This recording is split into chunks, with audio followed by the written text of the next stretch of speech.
Hello and welcome. Welcome to Drakenmemoria. Yay!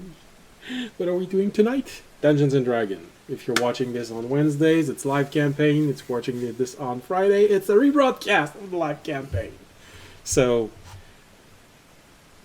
yeah, the players won't answer you if it's on Friday. I'm saying this because it happened 2 weeks ago, 2 days, 2 episodes ago. Someone started trying to talk to all of you. They got slightly upset that you weren't answering until I chimed in and said, it's a rebroadcast. It's, oh, okay, I understand. All right. So,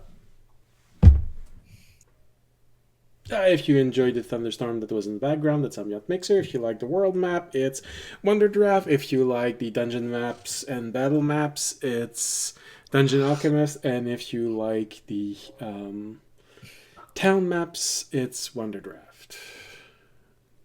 No, that's not it. Canvas of Kings. Oh, and by the way, I think Canvas of King now is in the description below. So, yay! And I think they just made an update. I haven't had time to explore the new updates. So. All right. So, let's get into it. We still don't have sponsors, official ones, so we can't talk about them. And as you can see, Jorg is not there. I'm not sure what he's doing.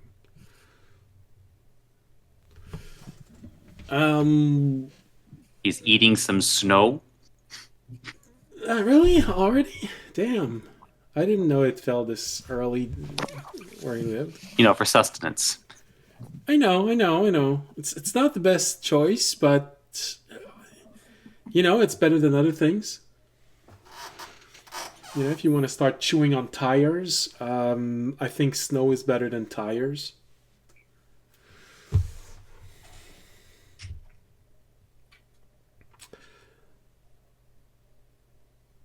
Yeah, but other than that, Jorg is spending time with his family right now, so that's why he's not here. And our paladin is cold. He's a blankie. Yeah. Alright, so what happened last episode? The party organized the meeting with one of the guilds besieging their fort. This guild, having a friendly relationship with Remy's guild, agreed to engage in some negotiation. After a very honest and mostly direct conversation, a deal was struck to exchange loyalty during the coming conflict for a later favor. It was written, stamped, and sealed. With one more ally on the battlefield, our heroes made some last-minute preparation and waited for the coming storm. For the storm coming is not exactly the same thing. Alright. So, I believe this is where we were when we left. The fort had been fully manned by Antasia's elemental forces, although not extremely impressive because that's the price of summoning a whole lot of monsters for small costs. What are they? What were they already? I remember the image elemental. I keep thinking nymphs, but the imps, but that's not their name. Methods? Yes, methods like creature.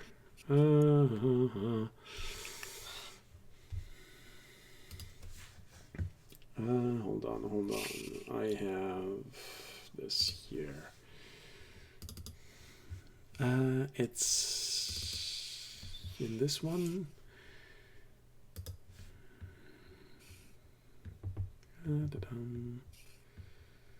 If I can just find a picture of them in the one of the old monster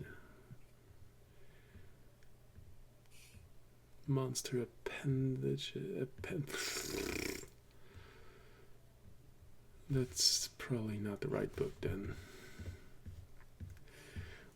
It's been weeks since I used that PDF. Why is it still remembering? Okay, it's not this one. It's More Than Canaan Tomes of Foe, I think.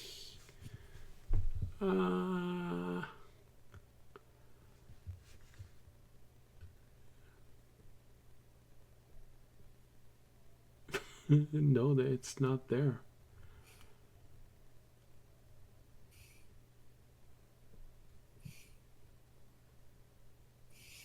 Is there something that I'm not writing properly in their name?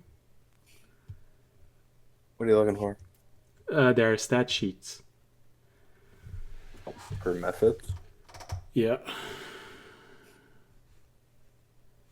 I can't find them. Method is spelled with a PH, not an F. That might be it. MEPHIT. Oh, I wasn't looking in the right books. That's the problem. All right.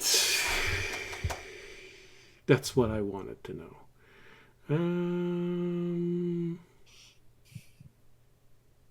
Yeah. That's exactly it. So you are accompanied mostly by mephits. Mephits-like creature. Not exactly those, but very similar.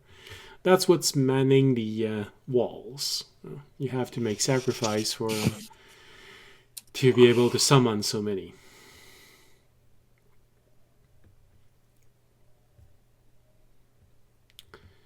Alright. That's what I wanted. Here we go. Okay. Which means I don't need all the others. I was sure it was in one of the other books. Probably it's because I found them when I was looking on another book, but I forgot that it was in the original book. Alright. Take that as a note.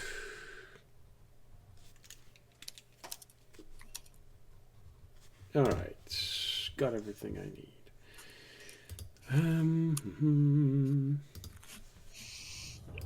Just a little music in the background. Alright, so. And with the exception of 8 of them who are just a little bit beefier, a little bit stronger, and they are surrounding at the center the exiled, and one of them on each towers. So, what you can see when you're looking outward is the battlefield and people getting closer and closer and closer. The fog that was conjured around your fort hasn't completely been lifted. You can see about up to 300 feet and then fog again.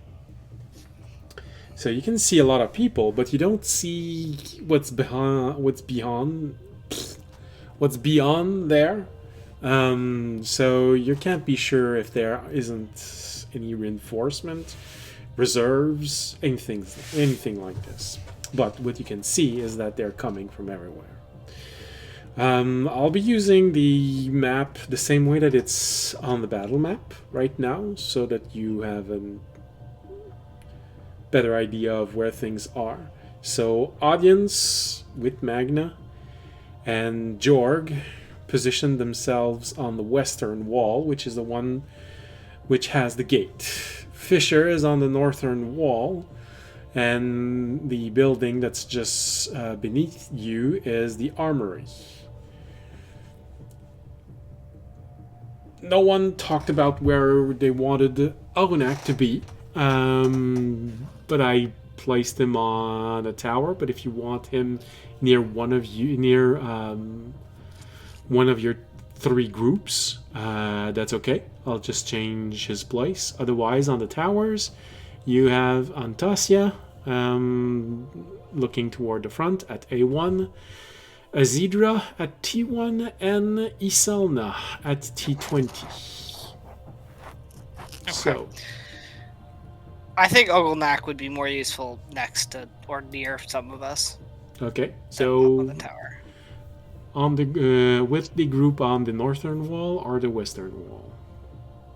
You could be near Fisher. We could pair. Just Okay. So Fisher has a dedicated healer. you're welcome.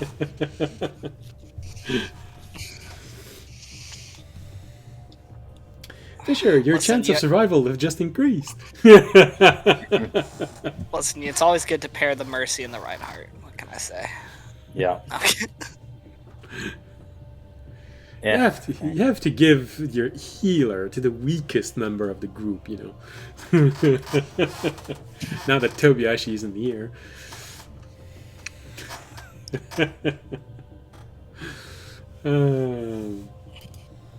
But seriously, I think Tobiashi is the one that has the most unconscious instance in fights. Alright, so Oglenak is there. He is fully slotted in magic. And the latest spell that he got is Regenerate. So if one of you gets his limb chopped off, he can glue it back together or grow you a new one. And no, it doesn't grow any bigger the second time, so don't get any idea. Yeah, that's a reference to Warcraft. World of Warcraft. The trolls. They say... Troll says, they say that if you chop off... if a troll loses a limb, it grows back just a little better. Just a little bigger. Don't believe it. So...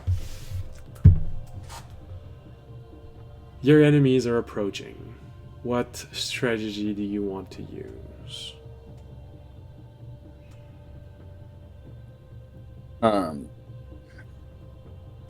How far? All the fog is gone, right?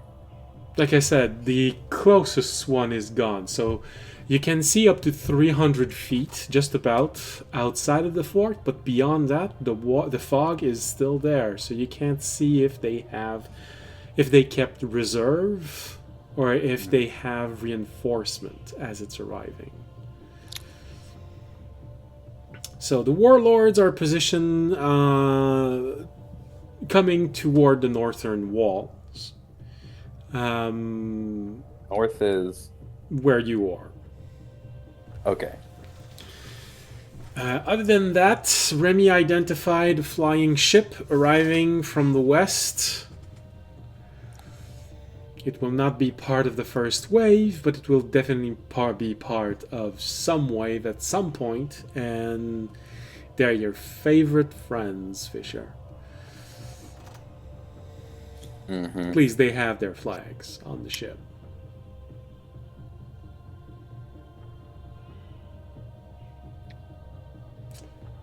Antasia reminds you all, since she's placed right between the your two groups, that the fort is magically protected. The walls are, and they can't teleport inside from the outside. But that doesn't prevent physical things from crossing the walls and going inside. So focus on what can be considered a danger with those variables.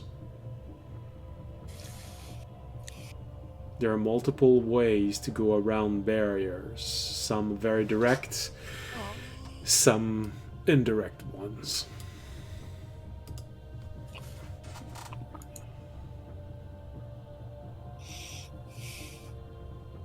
We don't see any more siege equipment, right? The bigger siege equipments have all been destroyed, as best as you can tell, unless they are being kept inside of the back wall, back fog. So you can't see any, but Terranad will most likely remind you that it's not because they don't have any catapults that they can't lob fireballs at you. It's just the range that'll be shorter.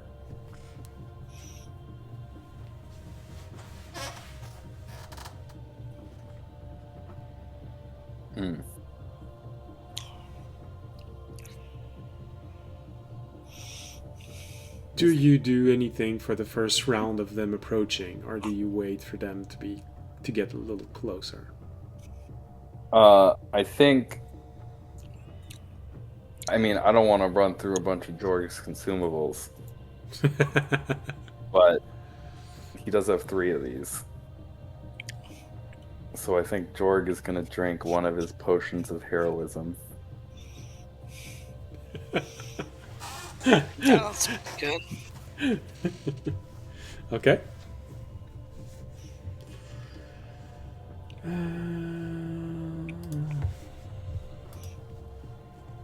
It's concentration free, bless, and 10% pit for an hour. And of course, I can't write. I just heroism. casually has 3 potions of heroism just in his pocket. Yeah. Yeah, he's been hoarding them. Did he make them? No, he can't. He doesn't have that knowledge. Okay. Trying to remember. He just picked them up somewhere and Just forgot about them. Hung on to them. To be fair, saving I'm them for also special occasions. I'm also someone who tends to hold on to potions when I find them in games. Mm-hmm. Oh yeah.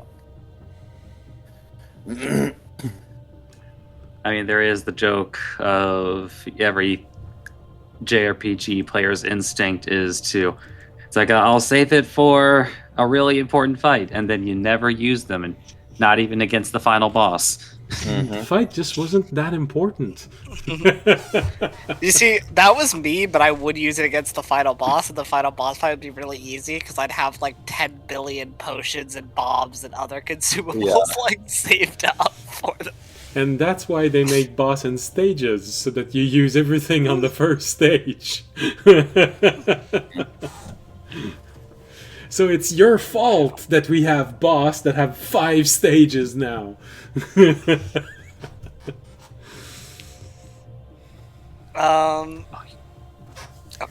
Is there any prep spells?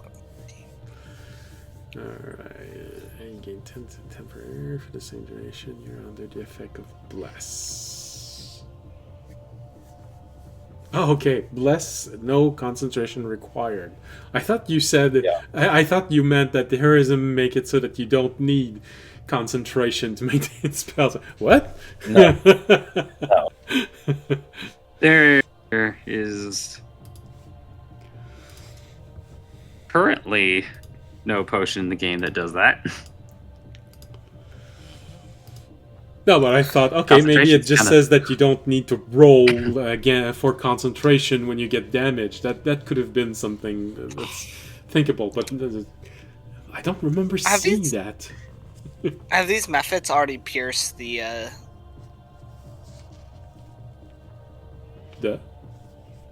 Oh, no wait, the methods are allies, Yeah. right? Yes. Yeah. They are the summoned elemental creatures. I got to destroy these methods, getting in the way of our glory. Yeah. Yeah. Fuck these guys. Yeah, I think audience. I don't have a ton of prep spells. And like I said, there are methods like she sort of tailored them. Most of them can actually attack from a distance.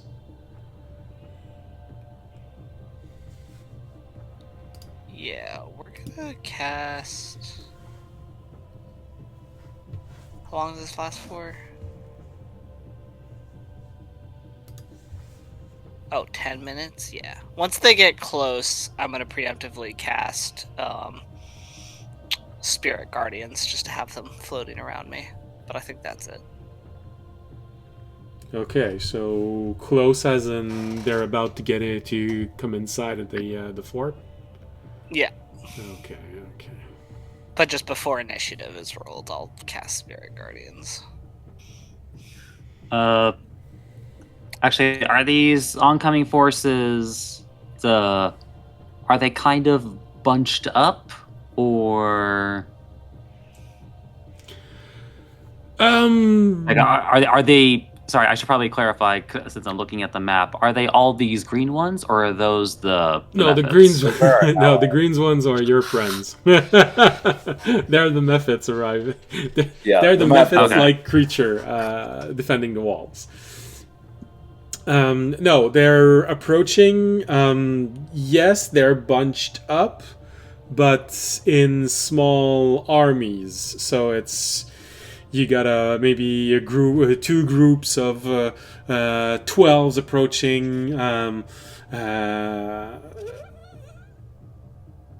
There, and then there's a group of 40 approaching from over there, and then the one at 30 over there. You have 23 different flags approaching from all directions. So yes, they're bunched up, but there isn't a lot of room between these groups, so they almost form a solid square wall that is slowly closing the distance.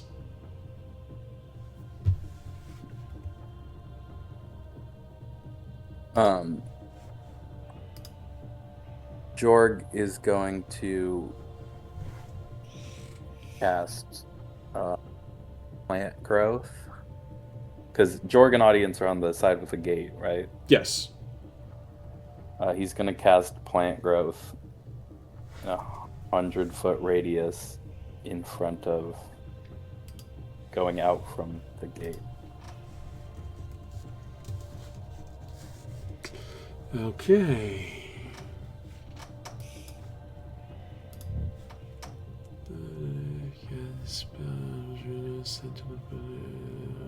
Creature moving through the air must spend 4 feet. Okay, it reduces the movement speed by 4. Okay.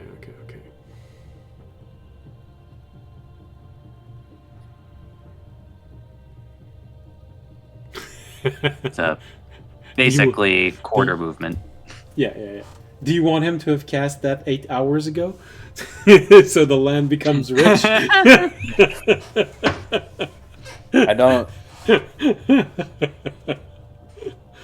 I don't think this doesn't seem like a crop field to me. No, it wouldn't be that useful, but you never know. You might have a plan. You have a very thankful farming community later down the line. We're gonna hey everybody, you can leave this guy alone. Fight over the land. It's gonna be really profitable to farm. Like this guy might give you like several thousands of gold for his cloth. This field will keep you full and your wallet fat for the rest of your life if you work for it. You never Guys, know. why are you just walking past the land? They might find it interesting.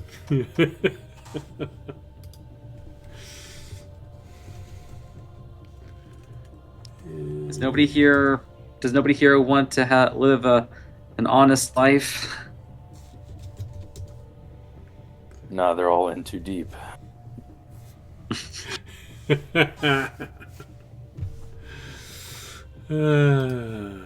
All right. So, audience, you're preparing for when they get close to the walls. Jorg Yeah. enriches the land. No, I mean, he, he makes it so that a lot of plants starts to grow, and it becomes a more than difficult terrain. And 100 feet, that covers mostly everything you have in front, so that's pretty good cover to slow everything down. What about you, Remy? Anything you want to do?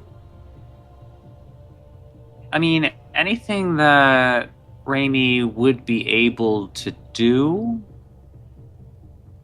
It's like, or at least what he would do for a large situation like this would be once folks started getting closer.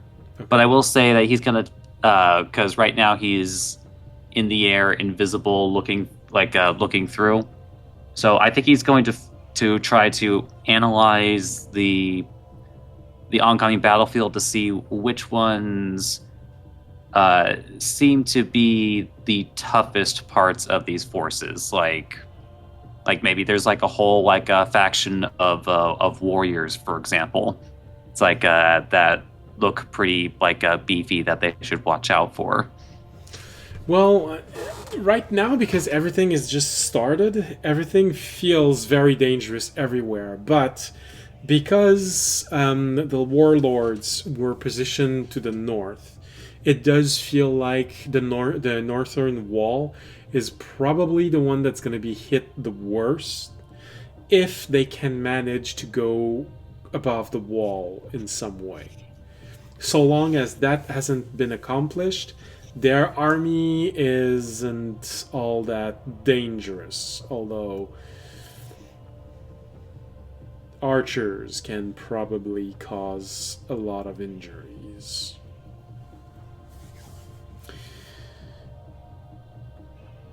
So, we have all of your first reaction as the fog clears and you start seeing the enemy slowly starting to encroach on everything. Jorg casts spell. You see the land starting to react, and brambles and small bushes and roots starts growing outside of the ground and making the entire field difficult to walk over.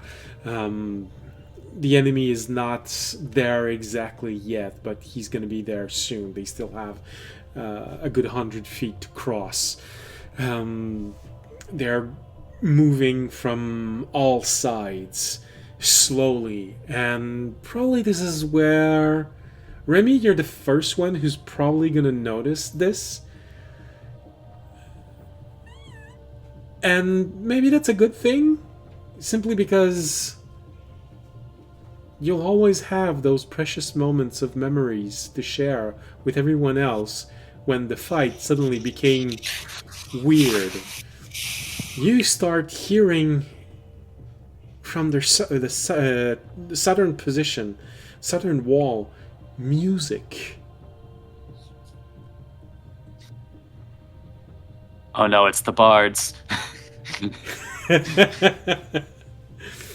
You start hearing music, and when your attention is drawn to it, you have this really odd vision, because you start hearing the music and it moves in, and you start seeing the reaction from the soldiers arriving and all the different guilds. They seem to suddenly feel this boost of courage, this boost of valor, and they start moving, and then the wave keeps coming and it hits the fort, and you start feeling it, and then suddenly you stop feeling it, and you see the visible reaction of everyone arriving, and they also just stop feeling it.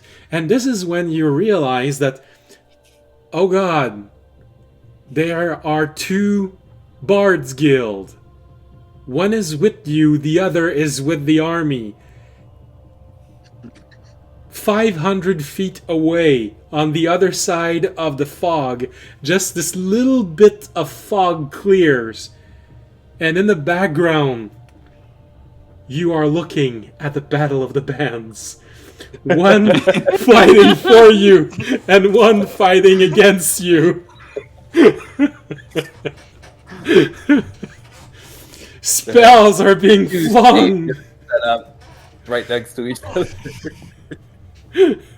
Spells are being flung. Counter spells are being thrown.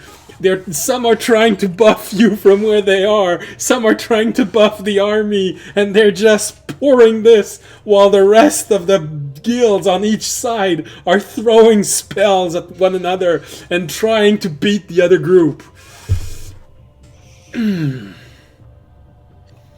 I'm rooting for our group. I don't know which one our group is, but I'm rooting for them. So, the way that I do these fights, everything has been done on a separate page, turn by turn, what they're gonna do, how many of them are gonna die, and everything gets changed as you decide to do something else. So, if you were to decide to just go sit in one of the tent and wait, things are gonna end up exactly as I've rolled them, good or bad.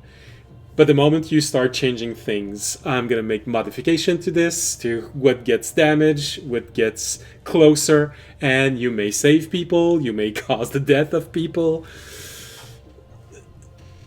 Who knows exactly how it's going to turn out. That's exactly the way that the fight with all the ships had gone when you were fighting in the monastery. So, you see this Battle of the Bands in the distance. For the rest of you, you don't see it. You sort of hear this tune in the background, but it's sort of gentle, because it takes up a little bit of strength and goes back down. There's another strength and go back down. Remy, you know that whenever the strengths increase, it's because someone tried to buff the fourth and someone countered it, so it goes back down. You know what? You said they're about 500 feet away? Yeah. Like and I do have to ask, like, basically, are these different, like, bard bands, like, kind of like all clumped together, like in a classic Battle of the Band situation, where you've got like the band and one with they're playing their instruments, and I just need to know. Well, right now, yes, it's just spell slinging. They're both on these little dirt mound that almost act as stage, and they're facing off against one another, looking at the battlefield, looking at the one in front, casting a spell, countered it, countered the counter, countered the counter, the counter. All right, you know what? While Rami is still in the air and invisible, he's actually going to go fly over.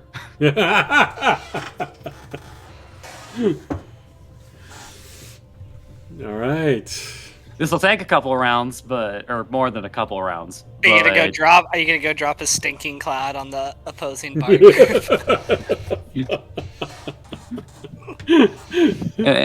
Am I really that transparent? I can be more creative. I got another great option that'll make it even worse for them. Sure. I might do that instead, actually.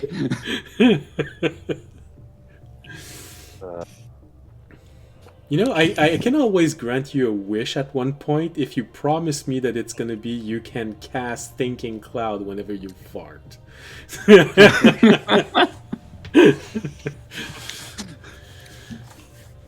Each of us get a wish bell. Each of us just wish for the most useless things.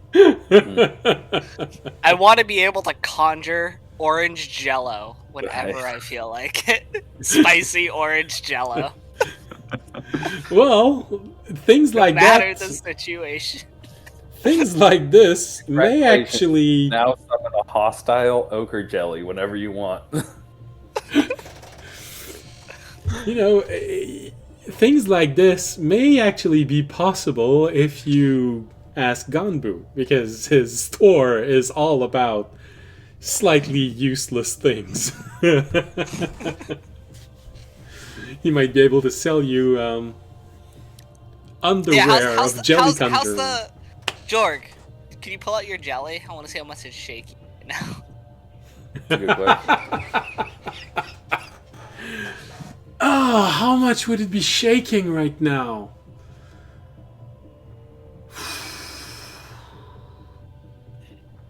Right now, it's a vigorous shake. As in, you're in a lot of danger, you could potentially die. But we're not at the point where it's a guarantee. That makes sense. Audience, open this up and huck it into the army. Yeah,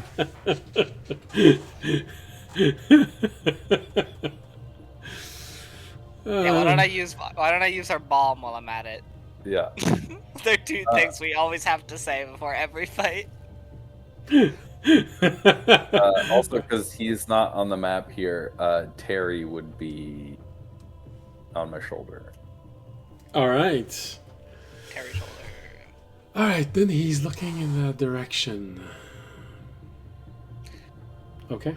Do you think Terry's telekinesis is strong enough, like in Star Wars, to just drag down the airship from the sky and crash it into the opposing army? It only gets 1,000 pounds, so probably not.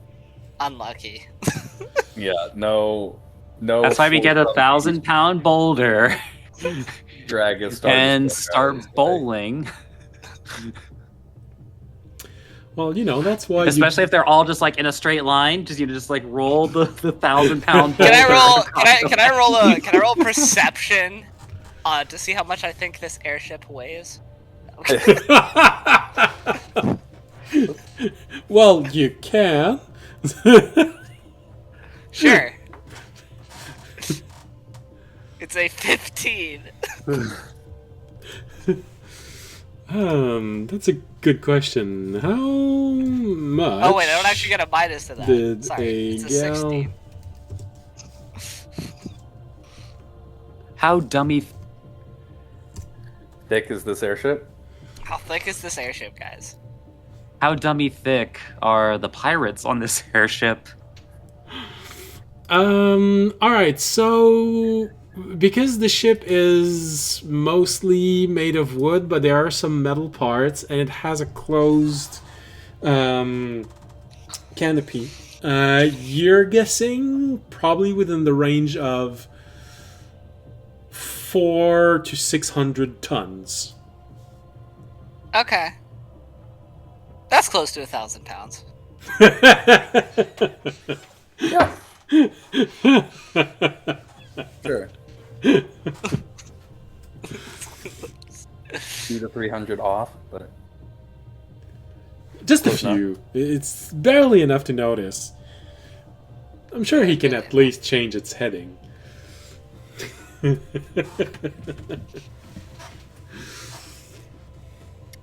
see, that's why we cast the reduce spell on it first. Yeah, I'd be okay with removing 1-0. So instead of 500 ton, it would only weigh 50 tons. gross. We're almost there. We're almost there.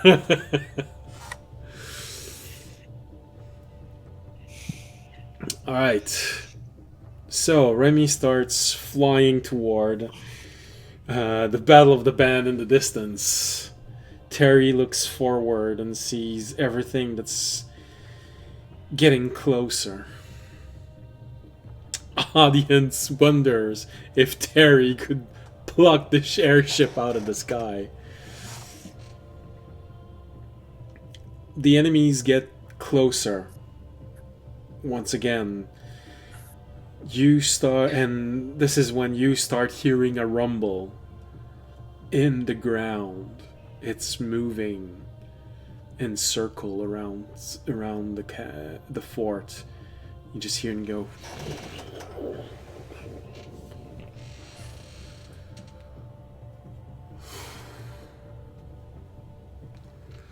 Something big is moving. Purple worm. What? Purple worm.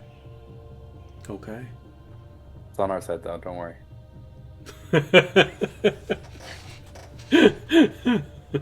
It's Terry from the future. Hey, we are the Time Knights. Yeah. Just an eldritch horror comes down from in this. this fight, I died, and then super traumatized Terry. So He came back from the future. A massive eldritch horror just appears from the sky. We think it's some crazy boss. It's just Terry from the future. yeah. Why are you shooting things at me? Guys, stop.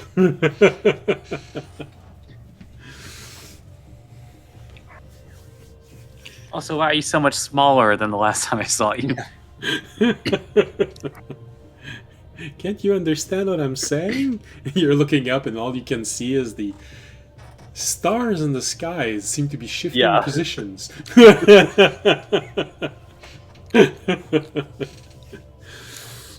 Fisher gets an insight to see if he recognizes the child. Yeah. He fails it. No, I'm kidding. Kill it! Dad!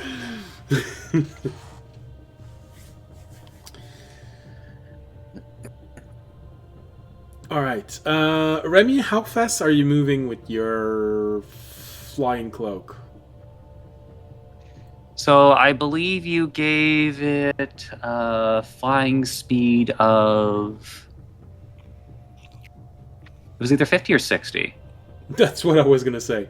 And what I want to know is, are you using dash and are you using cunning action to move even further? I am double dashing to get there as quickly as I can. So we can. So I'm either moving at 150 or 180 feet per round. I'll see in a second here.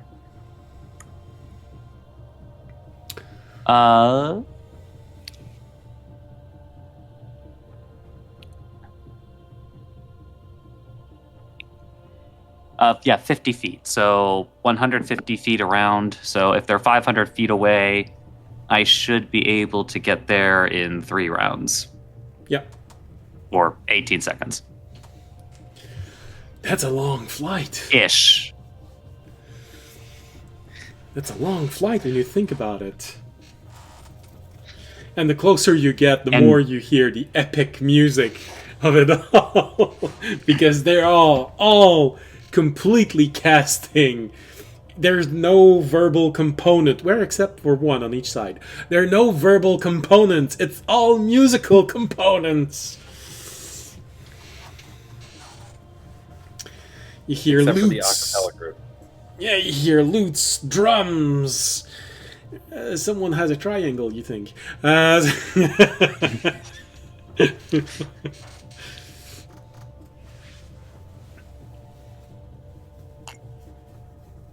Of course, the classic spell, a classic bardic spell is also being flung at one another, and that's... Witch's Mugger. That would be the person talking. I was thinking about another one. Why do I keep forgetting? I keep thinking destructive wave, but that's not it. It's not the first time that I mix those two spells.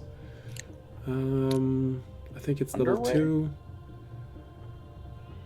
Destructive Wave is level 5. Yeah, no, that's what I say. That's what I mean. I keep mixing the two of them every time. Every time I want to say it, I keep mixing it. I keep saying Destructive Wave instead. The level 2 spell is Shatter. I'm I'm assuming is what you're thinking of. Because there's Thunder Wave, Shatter. Thunder Wave, that's the one that I'm looking for. It's level 1. Okay, that's level 1. Yeah, but you can upcast it, and it's more epic in a in a stage fight. Because you start playing and you see this.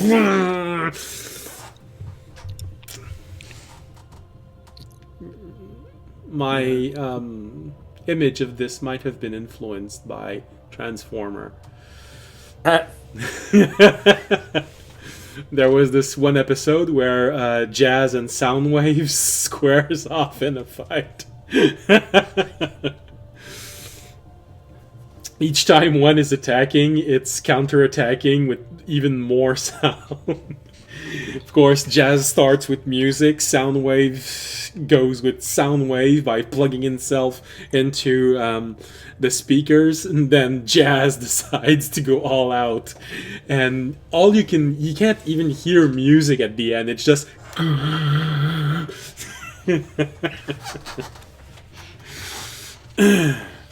So, Thunderwave are being flung left and right. In the fort, you start seeing enemies approaching. You hear Isalna starting to conjure up things and start firing outside. She obviously doesn't suffer very much from long distance archery. Her arrows, however, seems to have been enchanted because she's the one that draws first blood. You start hearing her shoot on the enemies, and it explodes. Not just once. It's not just a... No, it's... as if cluster bombs had been tied to this little arrow and they just starts blowing up. From the distance, Remy, you can also hear it. Just looking back a brief moment and BAM! You ran into a seagull. No,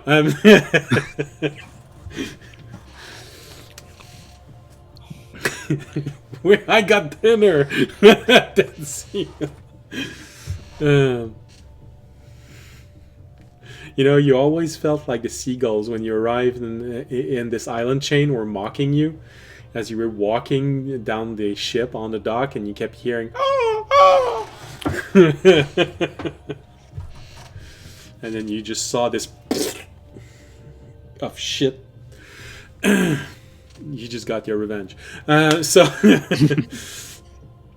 You do see her firing from a distance, and for some reason the arrows, you're not sure if it's spell or if it's the arrow itself, but it seems to break off, and each one of them becomes a little bomb, a mini bomb, and it just explode in clusters. You see a bunch of people just being blown up, some to pieces, some not to pieces, just blown up, and some being tossed around. The ground keeps shaking and shaking and shaking. The enemies have gotten nearly 100 feet closer to the walls. They are 200 feet away. Some of them are starting to prepare for the first volley. You see archers on all fronts starting to take their bows out, and groups gathering in front of them with shields. But they keep advancing, all in order.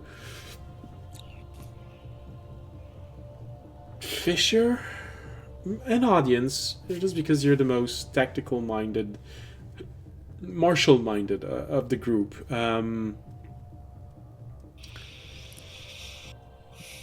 If I give you proficiency, what would be your passive investigation? On top, I'm already Okay. proficient in investigation. Is that on top of it, or? No. I mean, if you don't already have it, I'm giving you it because you're a martial class. So. So roll investigation? No, I just want to know your passive. passive investigation. Oh, with proficiency for me, 14. 14, and Fisher? 19. 19. So Fisher, you're probably the one that recognized this.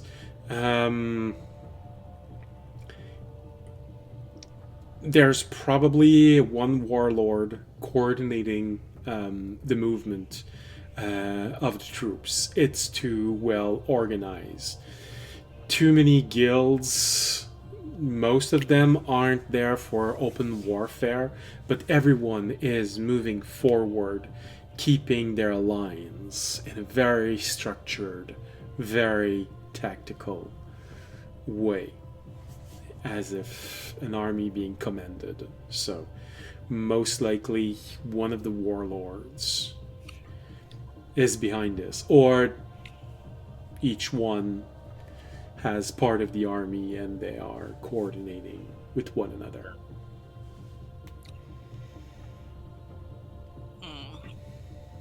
Do you mention this, Fisher?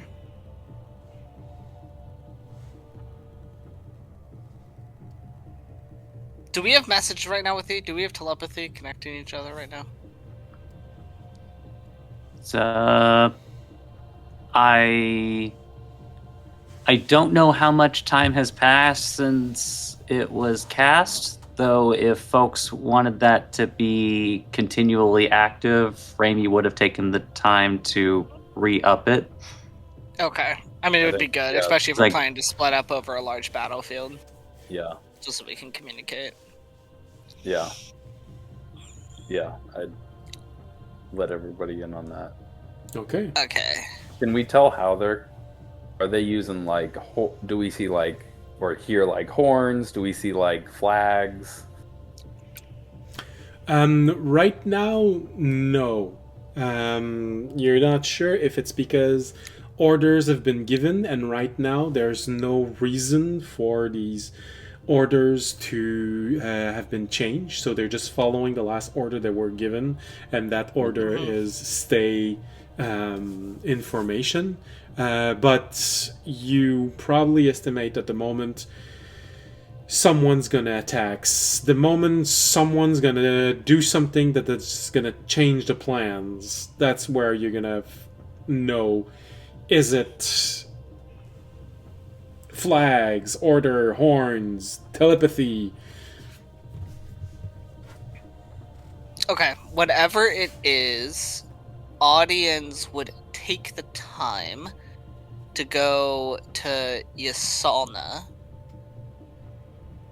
and he would basically be like, I have a job for you in this fight. Okay. I want you to look for either the multiple or the guy leading the army, and if he gets in range, I want you to try and sow chaos by specifically targeting the leaders or the warlords of this oncoming, and trying to sow chaos, basically, within their ranks by specifically sniping the leaders. Okay. That's what I would tell her.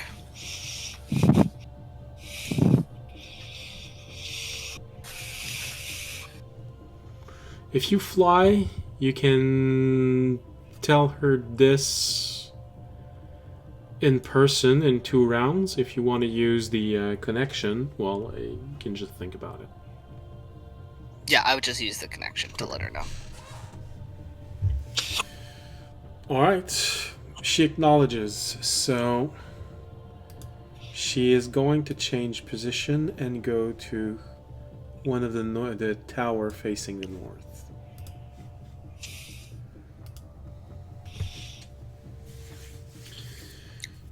Alright.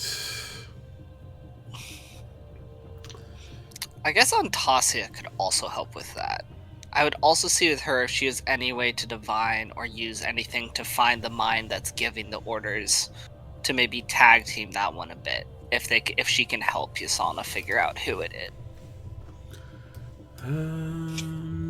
Does she have those are again? Here we go. Those are the spells she has.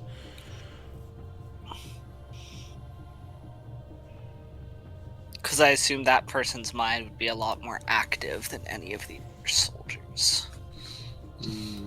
Okay.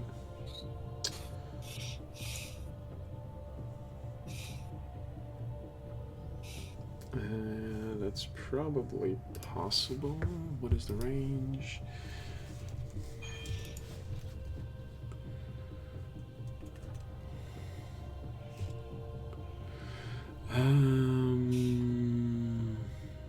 Well, there you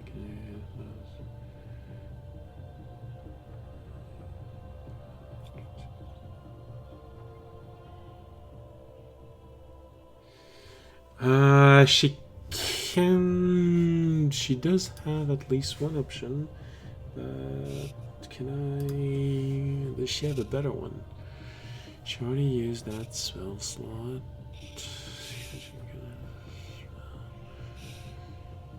The only option she has right now.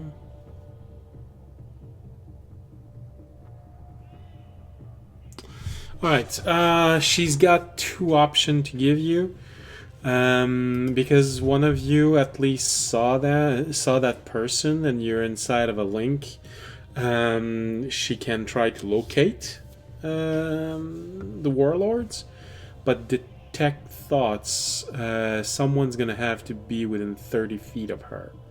So either someone wants to take her and fly really close to someone, uncomfortably close to someone, or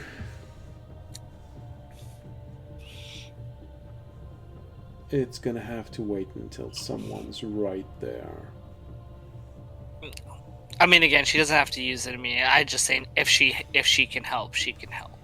So that would be a later thing, yeah. And what about Terry? What about Terry?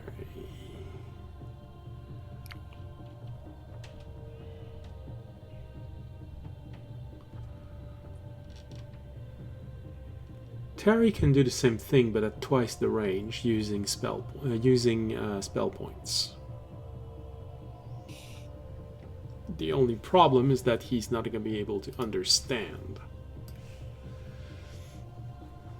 what they're saying.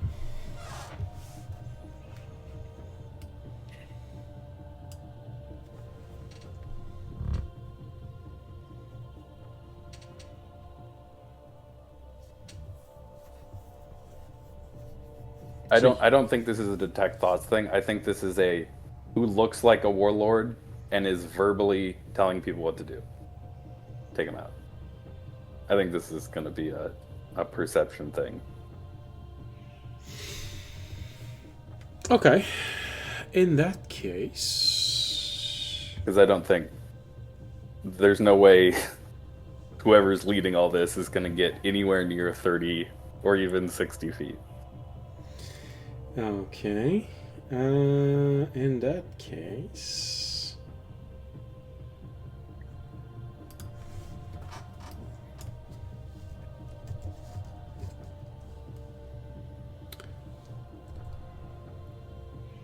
Terry can... That's too far. Terry is very conflicted by the fact that you've asked him something and he doesn't have anything in range. He really wants to help, but he really doesn't have a whole lot. But he can definitely see a bunch of dots. Well, he can definitely perceive people wearing greater magical equipment than the rest. Can he point them out?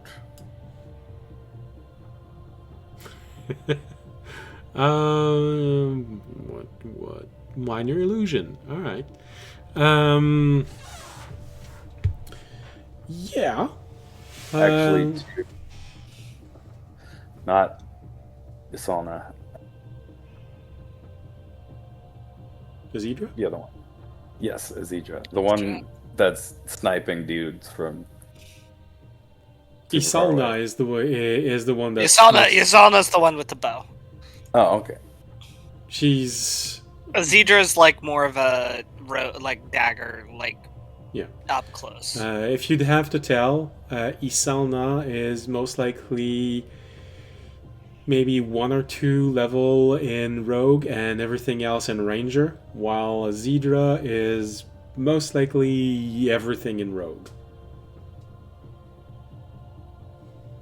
Why did I think Asana was like full on a wizard? Because she is. That's Imtasia. I know, but I know Intasia is a wizard. Because the Zedra is Isalna is a ranger, and a ranger that's a planewalker, so she can easily travel. Misty Step is basically always prepared for her. She can easily travel, move, become invisible. And she seems to have a little bit more world knowledge than a Zedra. Yeah. If you'd have to tell, there's probably because they look so much alike, you'd want to say that one is probably maybe 10 or 15 years older than the other. Sort of like one was adult sister and the other one was baby sister at one point. But now...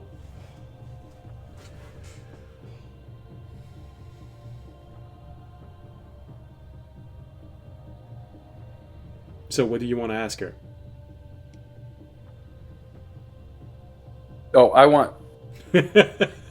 want Terry to point out the dudes with greater magical equipment, and if she's sniping people with her bow, she might have the range to hit them at some point.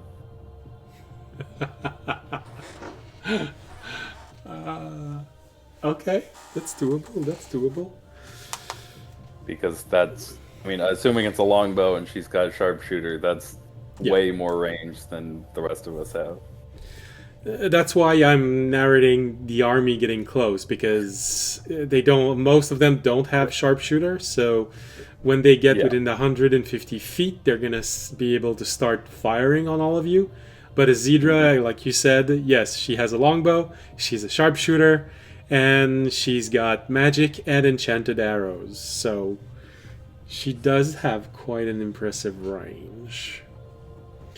Okay, that's possible. Terry points out those in the distance that have the greater magic potential. Let's see how that goes.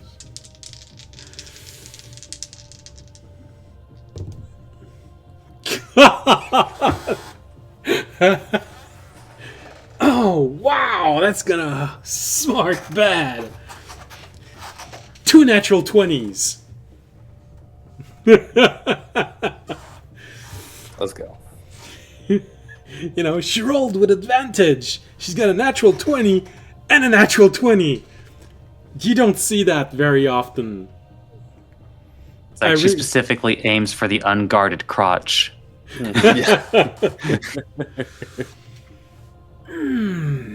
Oh, that guy's codpiece is just decorative. You hear her. Terry points out one of the magic dots, roughly in the direction where you went to destroy the catapults. And she aims. You hear her say, "All right, I see someone. Let's do something interesting for him."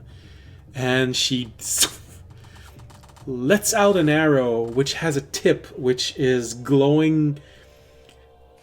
You want to say white hot?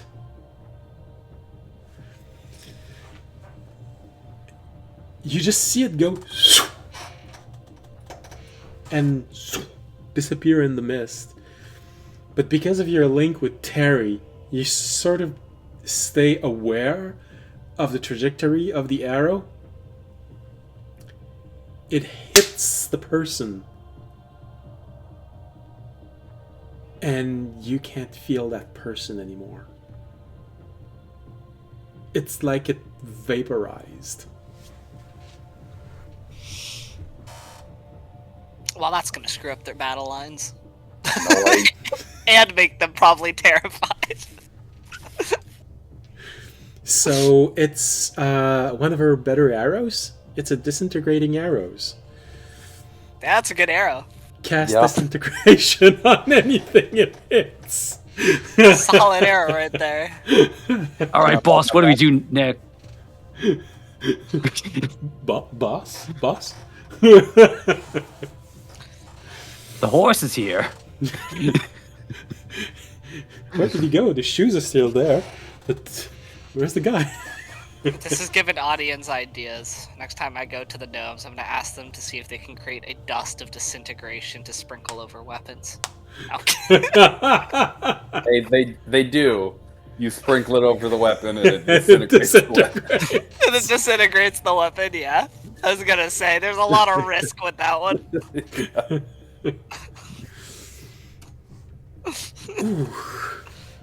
So, I just want to remind all of you, if you ever rolled 2 natural 20s, tell me.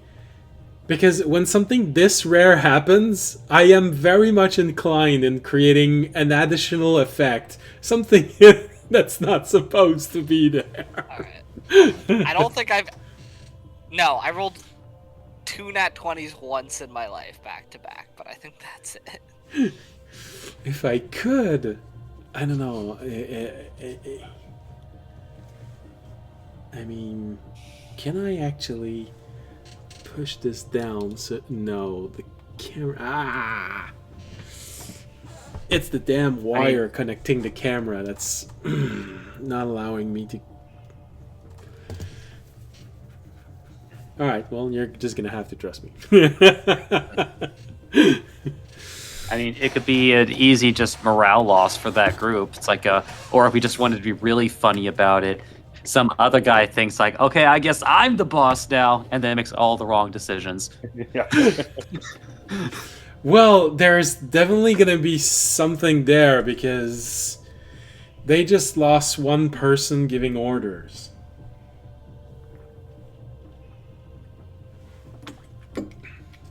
All right. Oh, that's gonna be interesting. She looks at you for a brief moment and says, well, that's one down. Let's see if the other one will let me. Damn, nice shot. She takes a long while trying to aim for him. She lets loose the arrow, but unfortunately the arrow hits a barrier. The barrier disappears, but the person behind the barrier hasn't disintegrated. You're not sure if the barrier was raised after or if it had always been there. But it doesn't go through. The second one is better protected. Damn.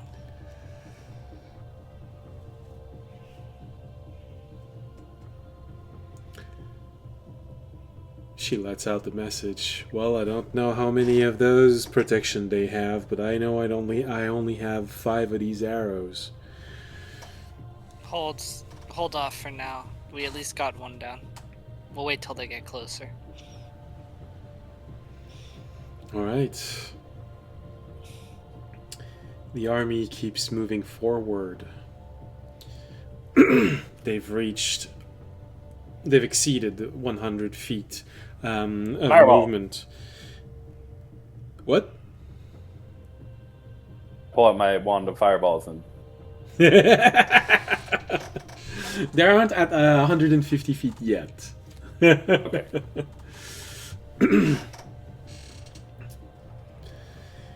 They just moved beyond the first 100 feet, so they're about 190 feet away right now, something like this. Is that it? 180 feet away right now. They're going to be there next turn. So you take out your wand and you prepare to start throwing fireballs at them. The ground keeps rumbling and rumbling, as there's this thing moving about. And suddenly you hear it in stereo. There's another one that... And they're turning around the fort. And as this sound becomes more oppressive, you feel this on the walls. And you hear the voice of Antasia just say, "Something hit the barrier I added for the floor. If that wasn't there, something would have got in, and it's big. I don't know what it is."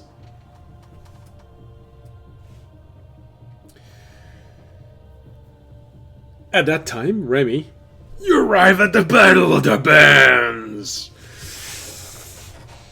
Drop The a beat, music get back has here, become man. more clear. They're really pouring into it. There's the lute, there's a person singing in front, they're just facing... They've stopped looking at the battlefield. Those two guilds are fully invested in annihilating one another with spells, counter spells, sound-based attack.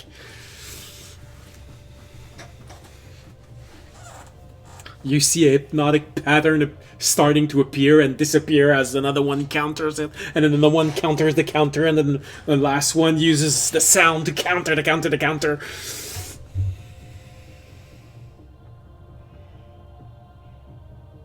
Yeah, so here's the fun thing, is that because Raimi is invisible, I'm going to have two benefits. One, they can't counterspell it, because they can't see it being cast. Yes, And okay. two, Raimi has a very special ability that when he is hidden from his target of a particular spell, or not particular spell, just like any spell that he casts, they have disadvantage on the saving throw. Yeah. Okay. My real question is, which side looks to be the one that is on their side? Can he get based on context?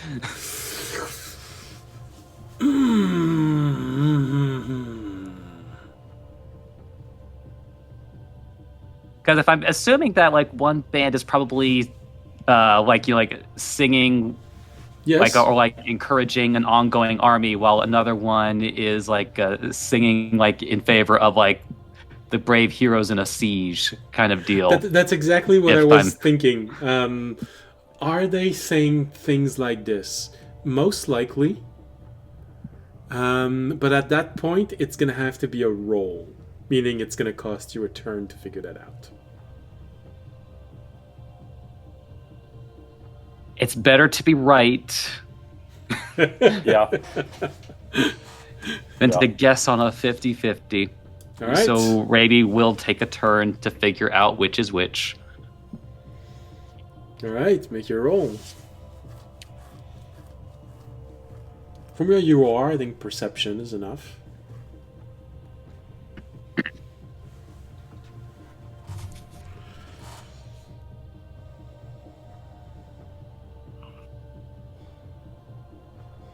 That is going to be... Yeah, that's got to be a 29. 29? I don't know why. I was expecting something like this. You seem to do 29 very often. That must be the average. Well, technically... Well, then you start getting into the mathematics of Yeah. reliable talent, because everything is automatically 10 or higher. No, that's what I mean. It really screws up the average. Well, no, it just adds to it. So anything you roll below that point becomes the same thing as rolling that. The average roll for a D10 is 10. For a D20 is technically 10.5. So your average should probably be 10 plus all of the bonus you have. And I'm guessing it's pretty close to 29, because I feel like it's the number that I keep getting the most.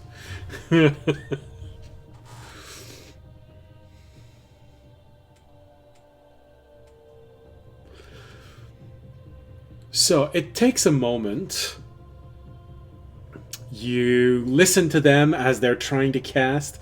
There's the small problem that part of their group is focused on the other group trying to counter them, but eventually you do hear one trying to cast something, and he seems to be weaving a tale about brave heroes facing the darkness surrounding them, trying to snuff them out. And at that point, okay, unless he's trying to curse the group and it's a really long curse and I haven't heard the end of it, that's the one trying to help us.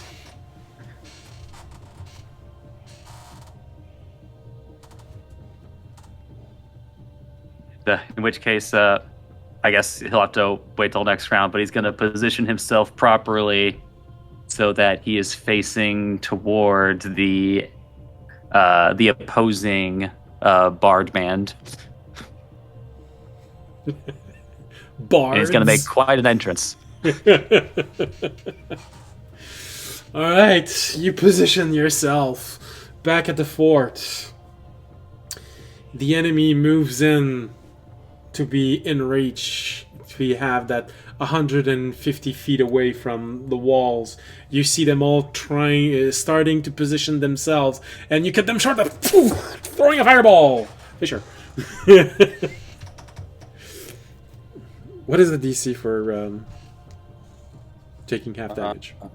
The wand, I think, is a little lower. Let me It's a 15. 15. Okay, yeah, that's kind of what I thought. Yeah. So 15 dex.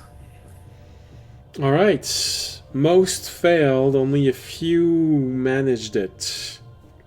I'm counting the groups. I'm not going individually because there's easily over 500 people getting closer to the castle. I'm considering squads, sort of a squad base. So it's a save for that squad and that squad and that squad. 28. 28. And the average...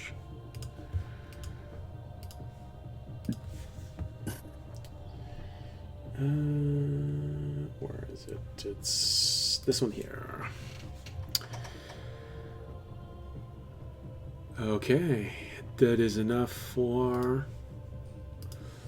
So, anyone more armored, that's not enough to get them, especially those who have the shields. Some of them actually have a shield proficiency, so they are completely protected.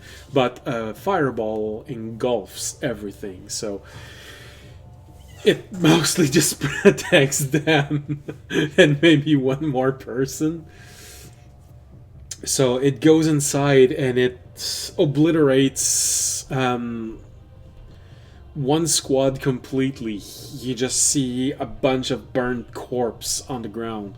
Another one was grievously injured, meaning that most of the people inside of it have been killed. Third squad, however, probably has too many shields and succeed, so they don't get any deaths. But you did kill, you think, maybe a good 6 or 7 people just blown up?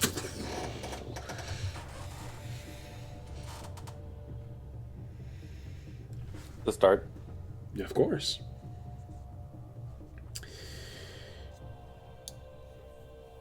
They're getting into position, so this round they're not going to attack. Audience and Jorg? Yes. The enemies have I mean, reached 150 feet away. Audience is not doing anything at 150 feet. Jorg? I think Jorg. I mean, he might as well start slinging stuff.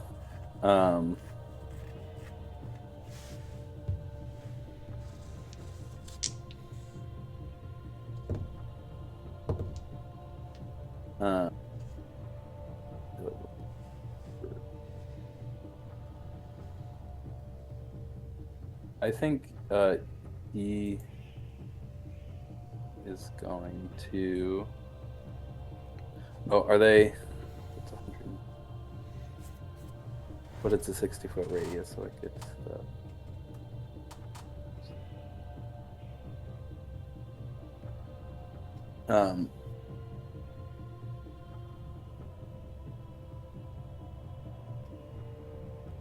You know, I think he actually might just move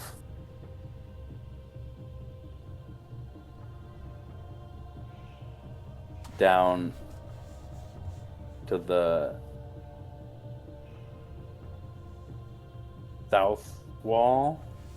Right now, does it look like it's still kind of equal armies approaching from every side? The soldiers do seem to be a little bit more armored on your wall, but that's probably because it's where the warlords war, and their army is coming from there.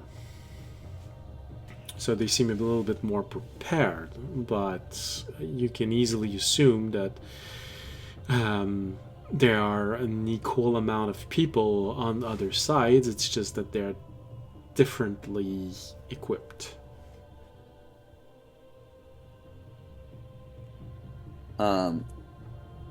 Then I think we got the north side good. I think Jorg is going to go to the south wall and throw out another huge plant growth. Okay.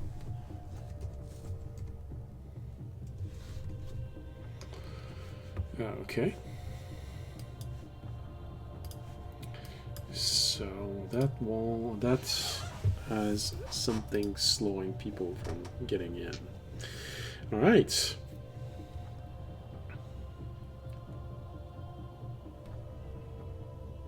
Terry wants to know if you want him to do something. Are any we see any catapult, like smaller catapults on the north side? What's the range of catapult? 90 feet. You can fling something 90 feet away, but you can grab something 150 feet. So technically he could start flinging things on the battlefield.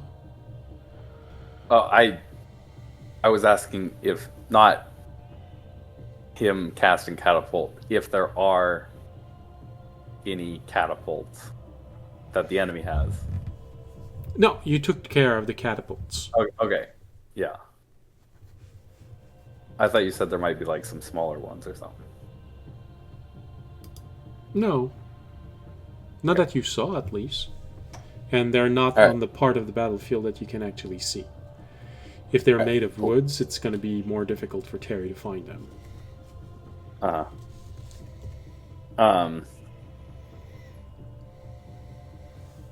I think what? I don't remember what friggin' spells Terry has. Well, he doesn't have a lot of area effect spells. He does have Chain Lightning. Does he have any? Does he have like fear or? Cause fear, yes. Yeah, but that's a cone. That's shorter range.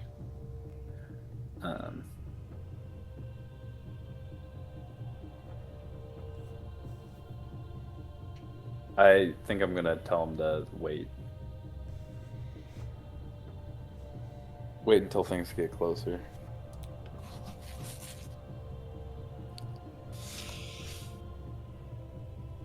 Psychic glance can potentially be interpreted as it could be fear base because it's psychic damage. But Psychic glance is that's range, isn't? I didn't note psychic glance range. In which book is it?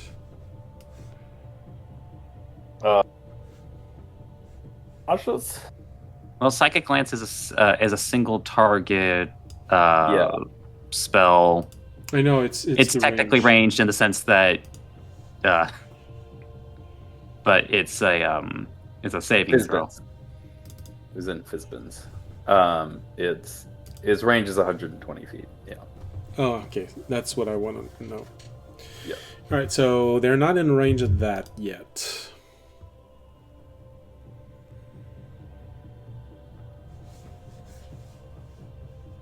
Oh, he's got something that can potentially be interesting, but that's the range. Yeah, I'll just 90 feet. tell him to wait or take cover until they get closer, because things are gonna start flying in. Yeah. All right. And that's that round. The round after. All right. Let's start with Remy. You have identified. Go get him. So again, not sure exactly how clustered they are. It's like, but I think he's going to like a focus right at the center. It's like where like as many of them are grouped together as possible. Mm-hmm.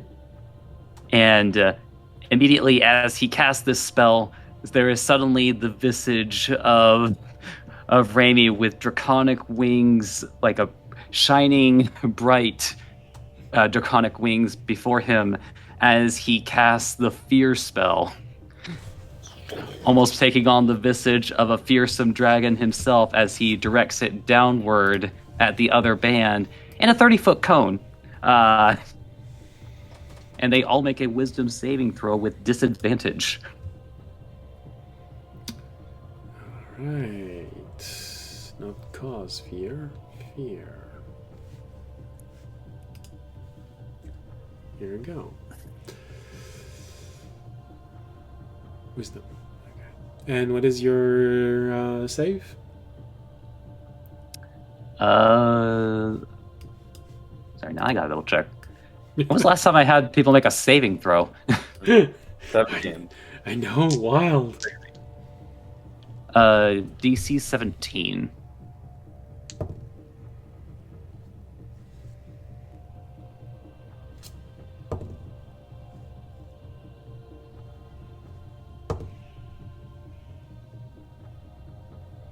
Okay.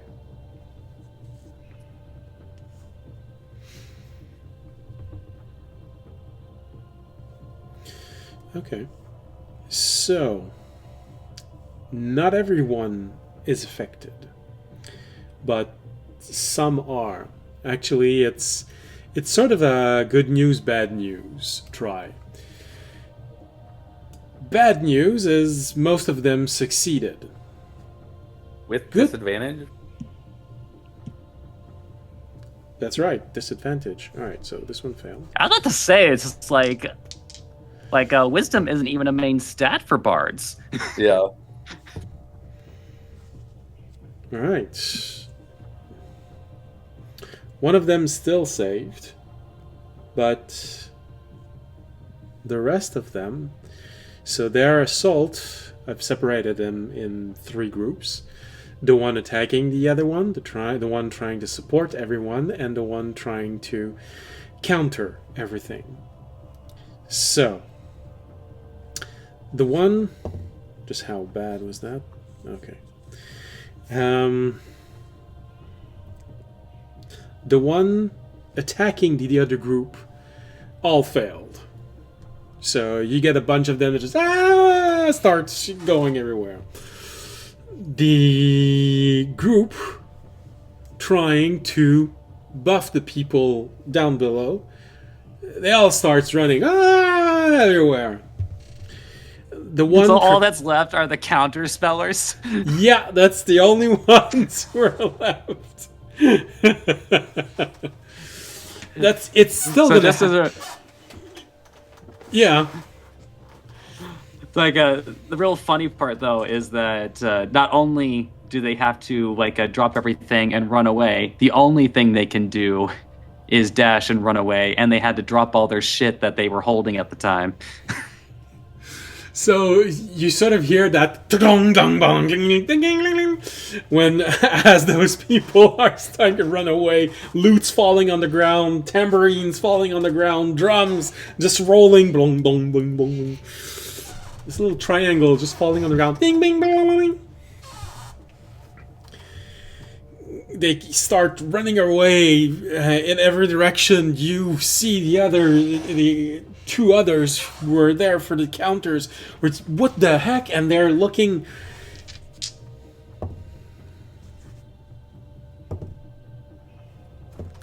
Only one of them thinks to look up. The other one is completely. What's happening?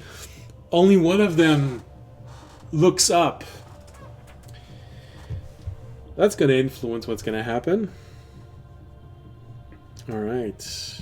Now they're going to be overwhelmed by the other group because they have more people that can actually attack them. Interesting. Alright.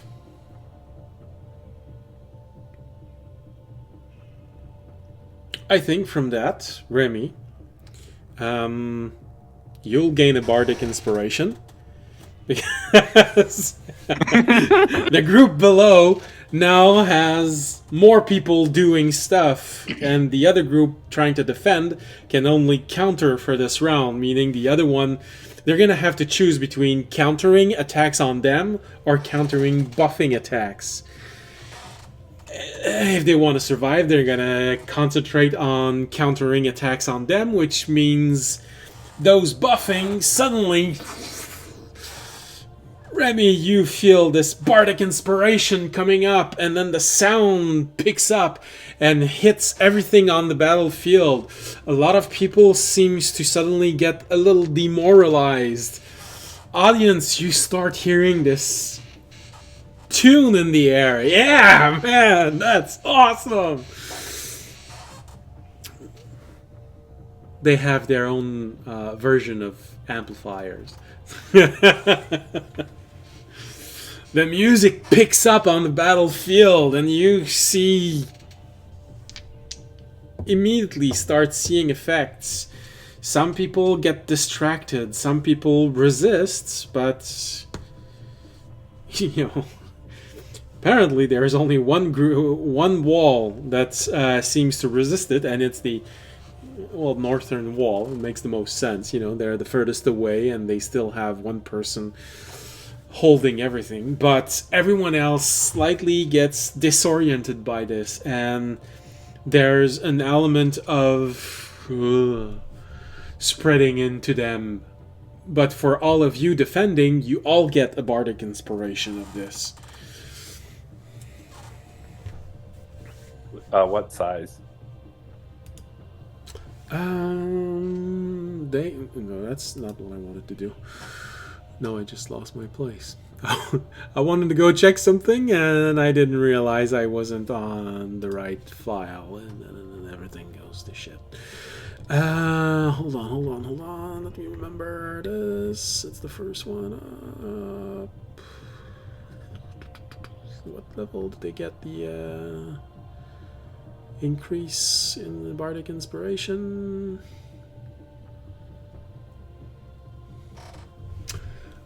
By the bardic inspiration. Oh, it's a D8 bardic inspiration. No, it's a D10.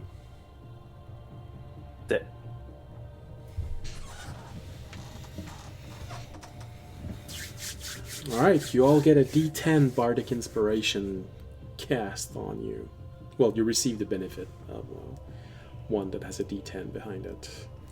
So, once within the next 10 minutes, the creature can roll a die and add the number rolled to one ability check, attack roll, saving throw.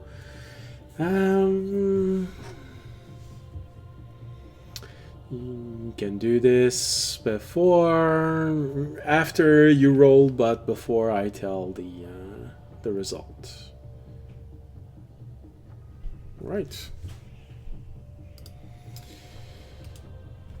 You all received. I forget. Is it damage as well or not damage? Can you roll it to the damage? Or... No, That's, just Depends on the bard. Yeah. Depends on the bard. Okay. oh. That's specifically combat inspiration. And which? Oh, here we are. Oh, that's. There's, they knew what they were doing, so there's a high chance.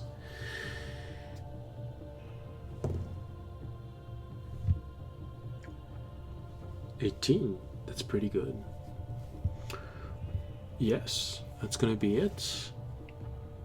Combat inspiration. Creature that has a bardic inspiration die from you can roll that die and add the number rolled to a weapon damage. Alternatively, when an attack roll is made, can use its reaction to roll the bardic inspiration and add the number to its AC. Yeah. The dice says they were prepared for combat with an 18 on the dice. Absolutely. Combat inspiration. Cool.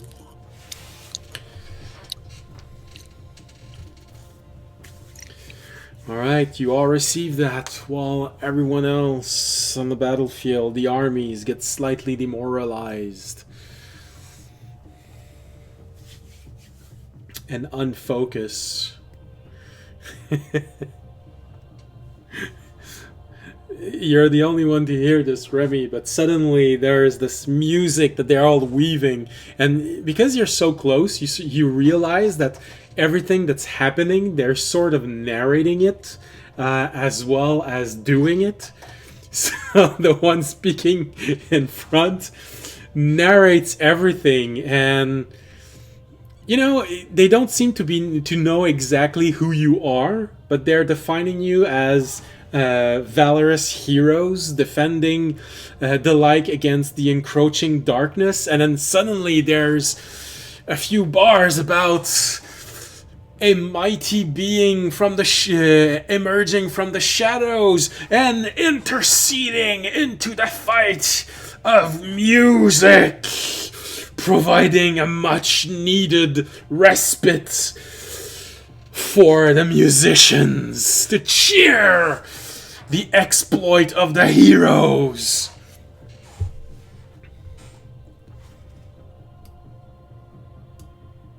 Audience, Fisher, and Jorg, you just feel it, but you don't hear it. You feel it. That's the main fight. We're actually just doing the side thing there.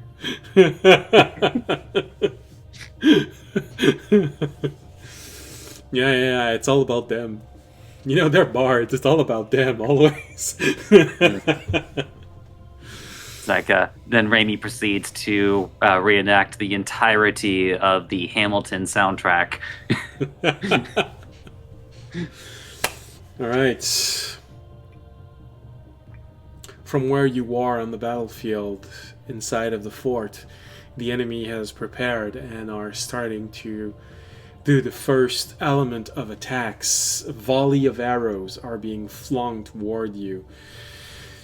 And when I say volley of arrows, I really mean it. So, dexterity saving throws for Fisher, audience, Jorg, well, everyone, as the wall are getting pelted with a hail of arrows. Can Terry avoid it? Because I specifically told him to take cover and not do anything this round. Well, basically he's taking the dodge action, so I'll give him advantage on his save. Unless you want to shield him. Then he doesn't have to.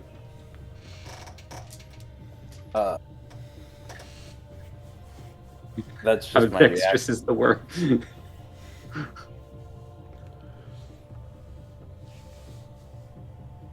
I think I'll probably shield him. Okay, then you lose your reaction. But Yep. save. Audience save, Fisher save, George save, and I'll do the others.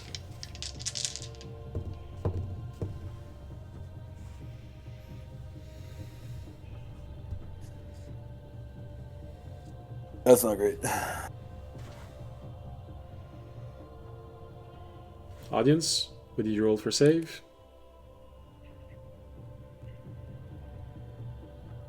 You're muted, I can't hear you. Audience, you're muted. 15. Okay.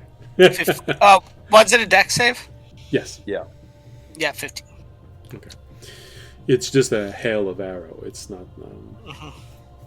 All right, Fisher, you said 9. 9. Jorg.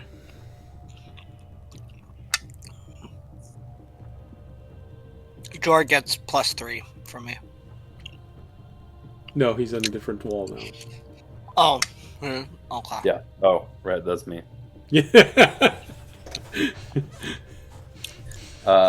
Jorg gets a 16. Okay. So, 15 being the number you had to beat.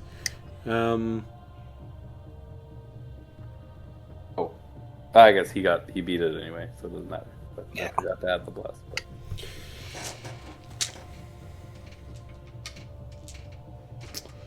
Because it's a hell of arrow, it hits a little harder than just a normal arrow. It's also cold.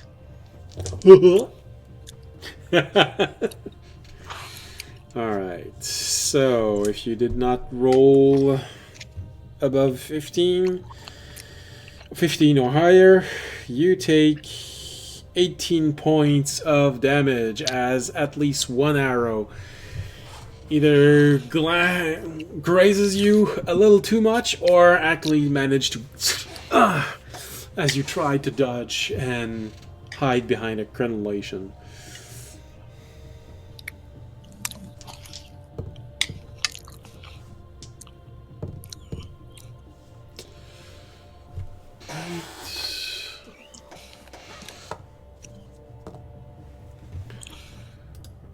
Cool. One here, and 2 here. Little mephits. Some of them were actually killed in the attack. No! You see them there looking at them and trying to start slinging spells and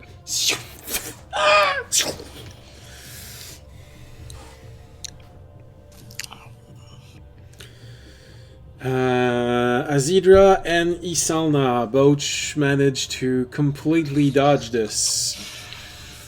Audience also managed to dodge this. Antasia does not manage to dodge this, except that she throws a barrier in front of her, and you see the arrow just.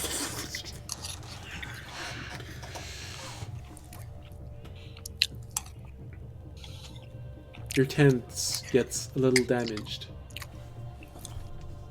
Not our tents. Yeah. It's your tents. Oh, I forgot about him. Where is... Oh.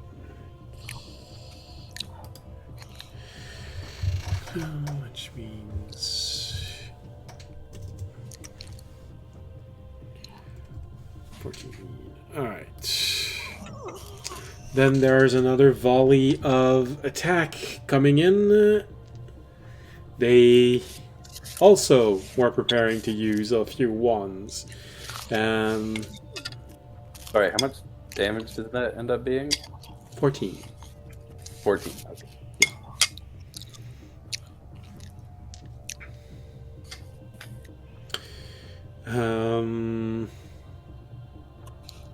Saving throw on each wall as fireballs from wands are being thrown toward the edges.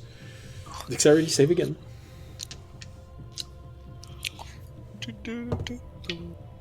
They can't reach the top of the towers, but they can reach you.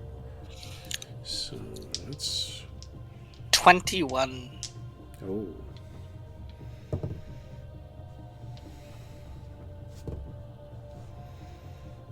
Fisher?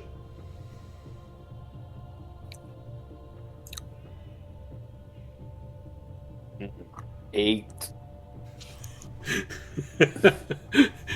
You're just not seeing them coming. You were too focused preparing to attack them. Mm-hmm. And Jorg got a nat 20. Damn. Now I'm just wasting all my good rolls on Jorg.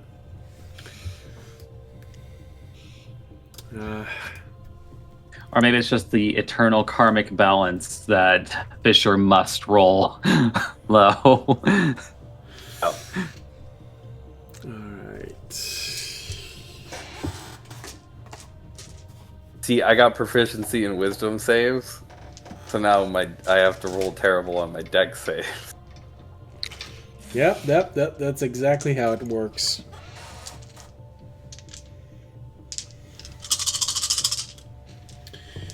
Alright. I mean, in fairness, though, were you ever really going to succeed on too many dex saves? Well, that's just slightly mean. No. I mean, I don't have my reaction, so. I mean, more just in general, like with your. I think you have a. Do you have a 0 or a -1? I would normally have a 0. I have a +3 because of some total of gear. Alright. So the damage of these fireballs that are hitting the sides of the wall. 38 points of fire damage. If you save half, if you have an ability like Audience, you just protected yourself completely. How about Magna? I was kind of hoping you'd forgotten about Magna. Magna would have jumped off the wall after the initial hail of arrows, or I would have pulled it. Magna does not have a lot of HP. Alright, so Audience, you covered yourself completely. Jorg only takes half of that. And you take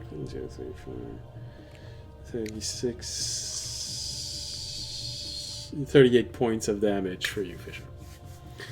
Oh, and 38 for Onak because he has shit dexterity saves. And Jorg will absorb elements in addition, so that he only takes. Of course. He's gonna outlive you all. That doesn't sound like a Jorg spell.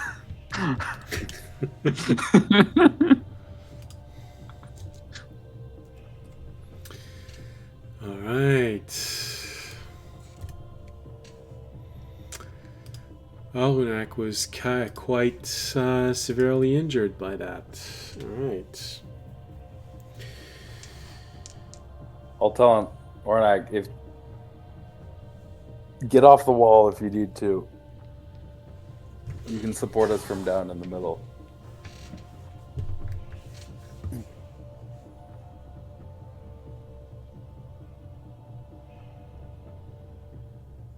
He looks at you for a brief moment. I'm not gonna have access to everything if I move. If I go down.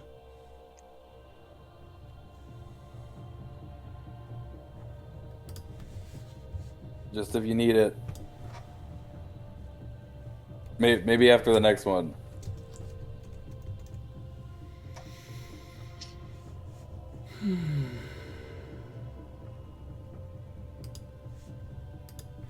Can he survive the next one? Yeah. No, he really meant he's not gonna have access to all of the healing spells to support all of you if he goes down. Aura vitality is 30 feet, and the walls are 40 feet high. So Yeah.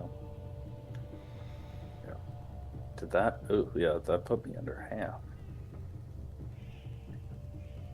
all right, do you want to take the break now and we go to your counter attacks of this after the break, or do you want to take your counter attack now? Break first. Break first. Break first. Would make more sense, because if we continue on any further, we might as well not take a break at all. Yeah. Okay. Then we're gonna move to marsh music. Just a little bit more relaxing. And we're gonna go to the break. See you in 15 minutes. Bye.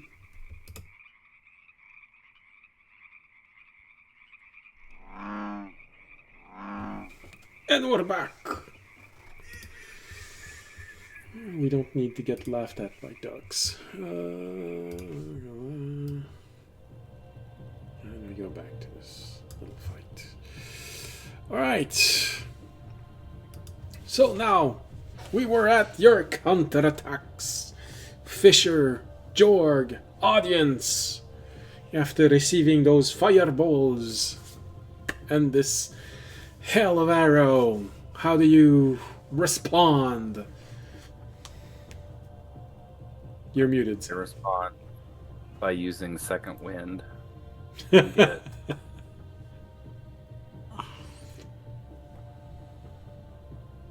13 hit points back.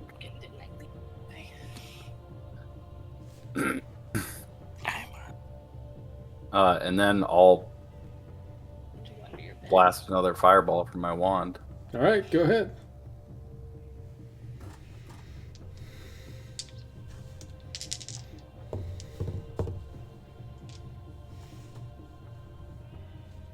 Oh, 31.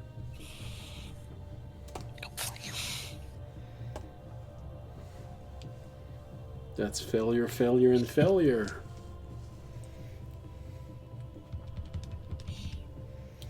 Right, so that's enough of a failure so that they would start. Okay. Their battle lines are taking fire from you. Unfortunately for you, fortunately for them, it is not enough for them to start breaking their formation, but you are reaching a point where whenever you make an attack, each failure on their part for save or things like this will also cause them to make a save for this. So, your fireball, once again, does manage to kill a few people. They blow up, they disappear, they find themselves as burning husk of flesh. And then, because I just realized, I just remembered I could do this. I am actually going to, because we got hit by fireballs, right? A volley of arrow Yes. and fireballs, yes. I will action surge and then cast Globe of Invulnerability with my Sword of Power. No. Okay. Which is a 10-foot radius around me. So it should protect Ornak and these methods and Terry. Okay. Here, one's gonna scoot over because he also didn't like that fireball.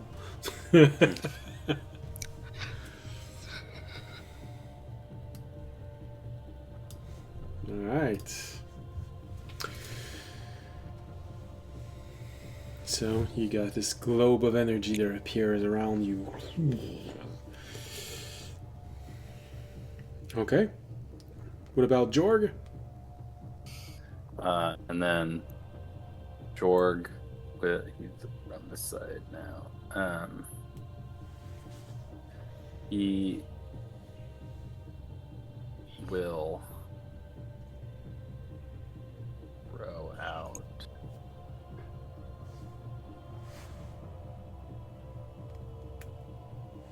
do a big AoE thing.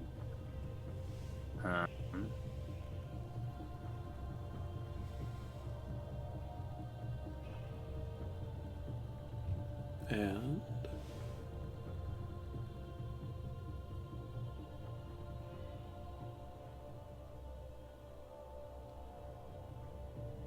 Insect plague. okay.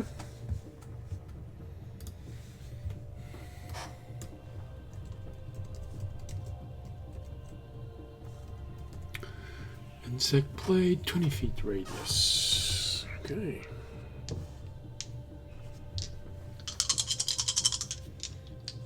It's a DC 17 Constitution. Alright. And how much damage? Not a bad roll. 20 piercing. And the area is lightly obscured and a difficult terrain. And it's persistent. Damn, people are gonna start moving really slow on that front. Yeah. There's overgrowth, there's insects eating them up. Ah! Well, Yeah, so now anything that's in that circle wants to move, it's gotta. So, you know, it makes a strange symphony because in the background you hear the music of the bard suddenly ringing and resonating everywhere, and you feel that inspiration, and then suddenly mixed with that you hear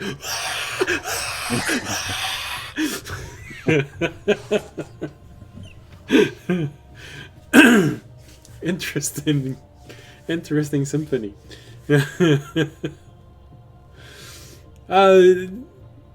Only one save out of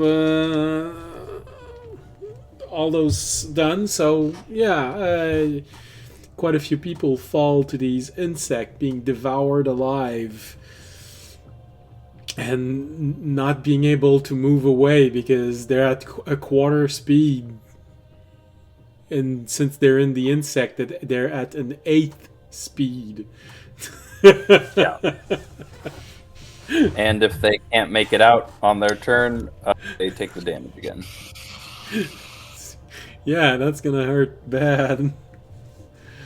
Okay. And anybody that moves into that area for some godforsaken reason, if they would want to, takes the damage as soon as they enter. Right. Interesting. Okay. That hurts. You hear a cluster of explosion coming from Iselna. She keeps firing those cluster bomb arrows.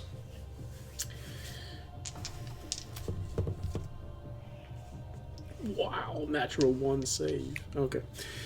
Audience. How close are they to the wall? 150 feet. Some of them are starting to try and move forward under the cover of all the arrows. Yep. Audience is still gonna wait. There's not a lot audience can do. That range. You might as well fly off the wall at this point.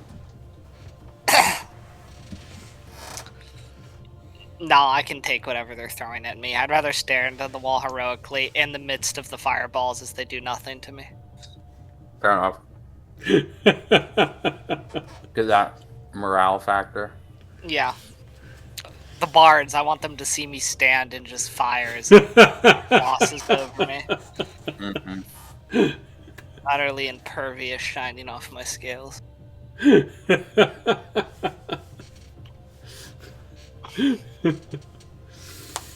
All right.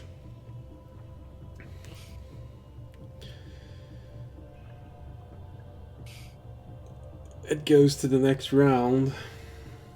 Antasia is firmly set on protecting this fort. She keeps adding spells, adding protective elements, making sure that the volley of arrows also cannot reach the exiled, although for some reason looking at him still there. And probably audience, because you're the only one who is just staring at your enemy in defiance. You can allow yourself to look back at the exiled. And even though there are hails of arrows being thrown onto your little camp, he is completely unmoved, as if the world around him doesn't exist. There are no signs of wounds, no signs of any type of injuries. Alright. Oh man, he's fine. We should just leave. He's gonna be fine. Let's go. We don't need to be here. Alright. So the next round rolls in, and Remy, you sort of have this moment of listening to this tune, those people just screaming this history, this thing that's happening. And it's your first really deep dive into how a bard combat may feel. And you see how they're trying to counter the spells of the now more numerous bards supporting you. You know, one of them is saying there's a brave warrior holding out in front of the enemies, staring at them from the gate, and then you hear the voice saying, foolishly trying to avoid being killed, but the sound just completely buries this little voice. And the others are all start throwing their spells at those running away, trying to save themselves from the horror of Remy flying over them.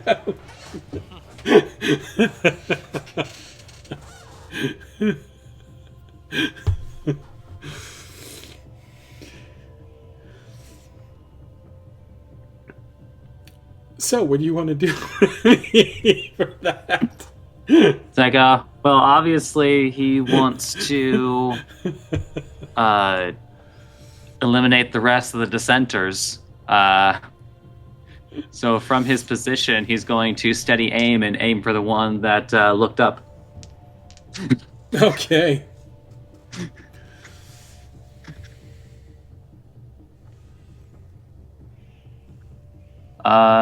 That's going to be a 21 to hit. That's probably enough. He's not a legendary hero fighting against hordes of people. Yeah, that's enough. Okay.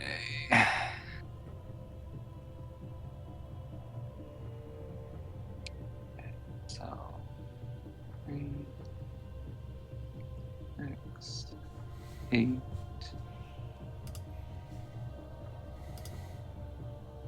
12, 17,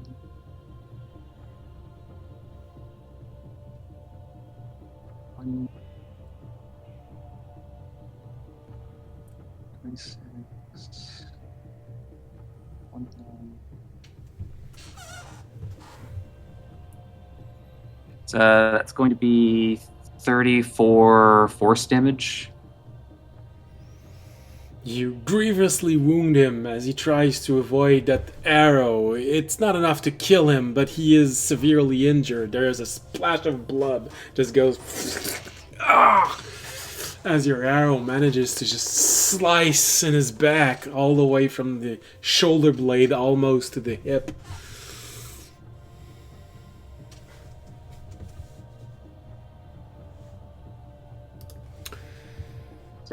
I can't do anything else, so that's a steady aim attack. So it's like can't move anywhere. Can't do any other actions, so we're good there. There's a brief moment where you sort of see this. He's injured. He points up. He's about to use magic, use song to cast a spell at you. And you see the accumulation of magic. And it's about to go off, and then it fizzles out as you hear one of the bards saying, "The valorous hero was saved by those singing the praise of the mighty defenders of the light." Yeah, the magical attack was countered as it was trying to reach you, Remy. The bard Just makes no sound. What? So it just makes no sound.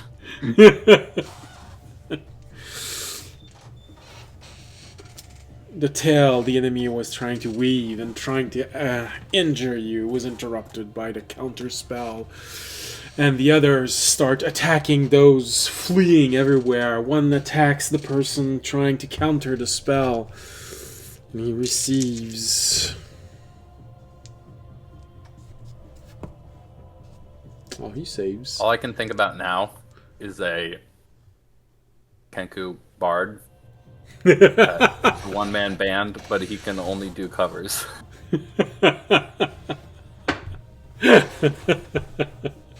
Well, maybe you have your next character for the next campaign. It's too bad that you can't actually play all those covers on a stream.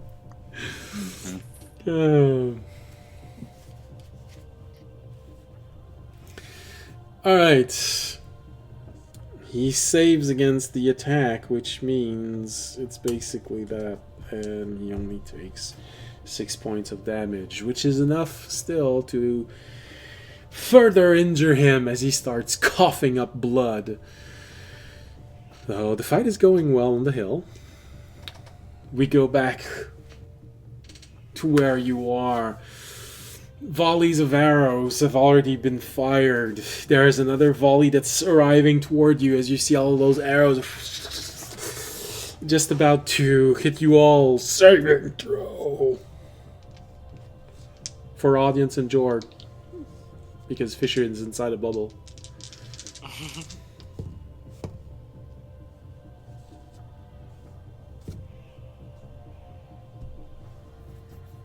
23.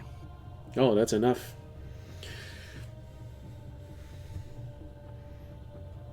18. 18 is enough. All right. So Jord takes 1, 2, 1, 2. He takes 6 points of damage. It's almost as good as he saved. He probably hid behind a crenellation. An 18 didn't make it? Huh? 18 Oh, didn't save? sorry, I didn't hear 18. He did, so only 3 damage. Yeah. And audience, you just your wings and breath weapon. No. Not yet. They're still 150 feet away. Or... close. Now, the real question. Does this 3 damage make Jorg drop his... It does not. Natural 1. That would be awkward. Alright, fireballs are being flung. Oh, that's a nasty... Actually, remind me, what's he concentrating on? Insect plague. Oh, okay. Yeah, good. Okay, I'm caught up. For some reason, I thought that was a Terry spell. No. No, Terry has immolation. He didn't take insect plague. He was in the stagnant shard. He was concentrating on the beetles because he was trying to immolate it. Audience rolled a 26 on that fireball. Damn! Once again, they can do nothing. Those new wings are so good, making you so powerful, so resilient. That's only going to be a 8 for Jorg. Oh. Audience just standing there laughing. Meantime, George screaming on the other wall is lit repeatedly on fire. All right.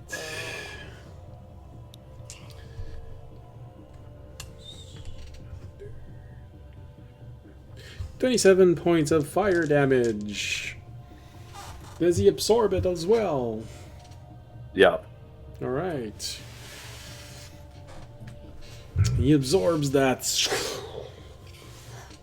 reducing the damage, but he's still burning.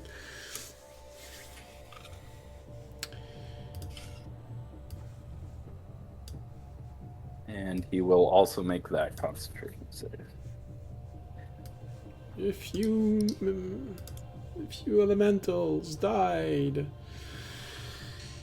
But there are still plenty of them protecting the walls.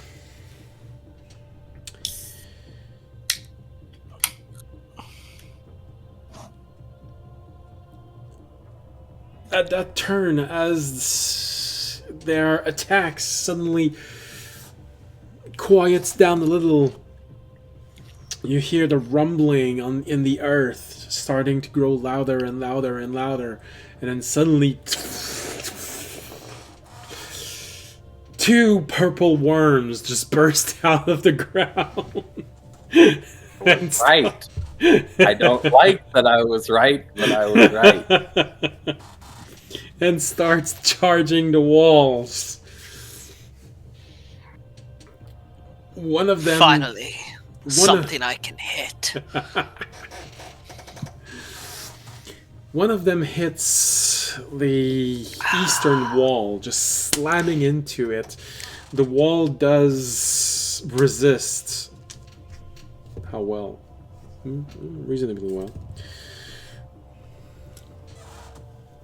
The wall resists, but still you see bits and elements of it just fall, crumble a little.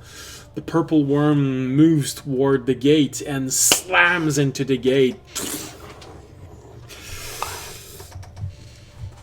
Audience, because you have your wings, I'll give you advantage on a dexterity save not to be thrown to the ground, because there is a purple worm that just slammed into the wall. Sure. It's a 16. Well, that's good enough. Because of your wings, you manage to keep your balance. It's a reflex. You just open them and... Okay.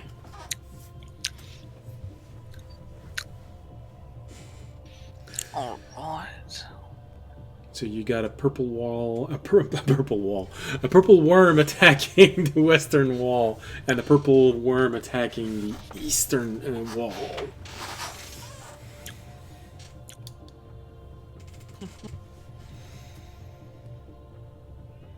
All right, now time for your responses. Audience, at the end of that round, now that someone is close enough, will finish casting his, or will now activate his, what was it? The Guardian spell. Spirit Guardian. Yeah, so my Spirit's Guardian is now active. Wait, what? Because the worm's in range. Yes, or are you casting it? Or Yeah, I was holding my action to cast it you when something got within. You can't hold a spell for more than a Okay. round. Well, no, but I said is when someone gets within 10 feet, he'd cast it Yeah, at the beginning of this fight. yeah. But wait, when you hold an action, if you want to do it with a spell, it's different. Okay. You have to like. If You have to in other cast words, if you want to spell. use your reaction, each turn that you don't do it, you lose the spell. But if you want to use your action this turn to just cast it, you can. Sure. That's what yeah, that's fine.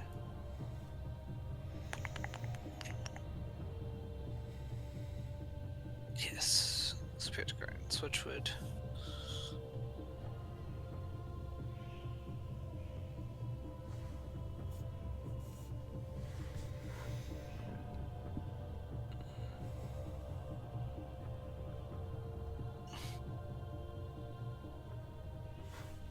Cool. Alright, that won't matter till it's turn though. But that is what I'm gonna do. Alright. I'm gonna move those here. Gargantuan creature would be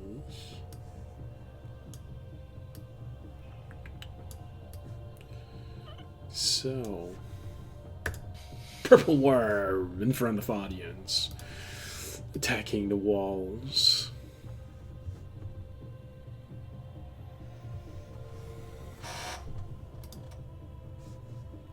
I appreciate that it's purple. I saw that I had a purple one. Of course I'm going to use the purple one.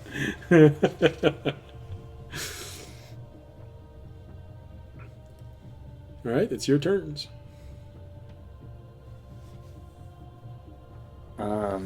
Enemies are slowly getting closer. They're being covered by the arrows. They're not just sprinting across the field, but every turn they get a little closer. So now they would be at 90 feet of distance. So they're preparing something. They can't go touching the walls. They're not purple worms, but they probably have something in mind. Uh-huh.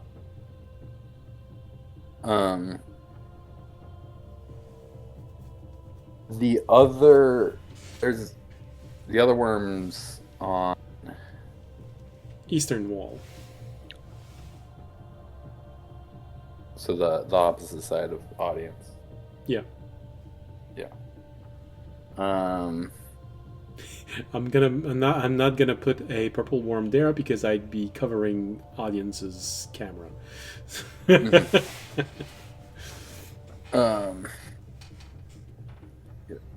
far. I think I'm gonna tell Ornak to come with me. I am gonna start heading over to that wall. Eastern wall? Yeah.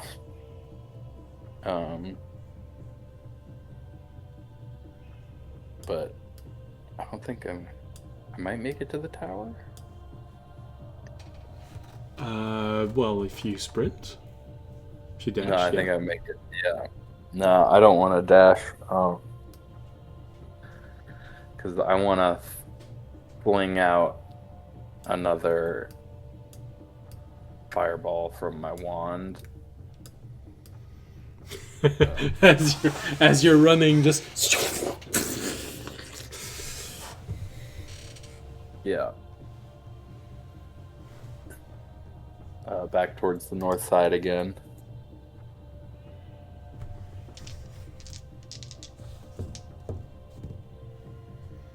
Ooh. Okay. That's only going to be 20. Aww.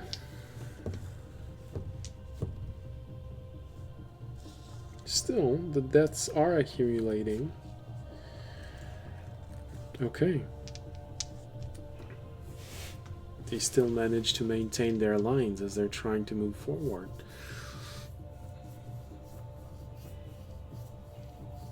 Deaths are accumulating. I'd say in the past 3 rounds, you probably killed nearly 50 people so far.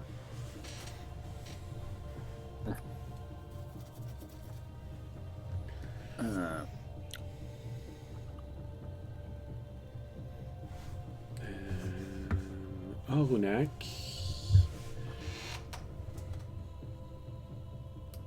who is trying to keep up with you, but he moves 5 feet slower than you.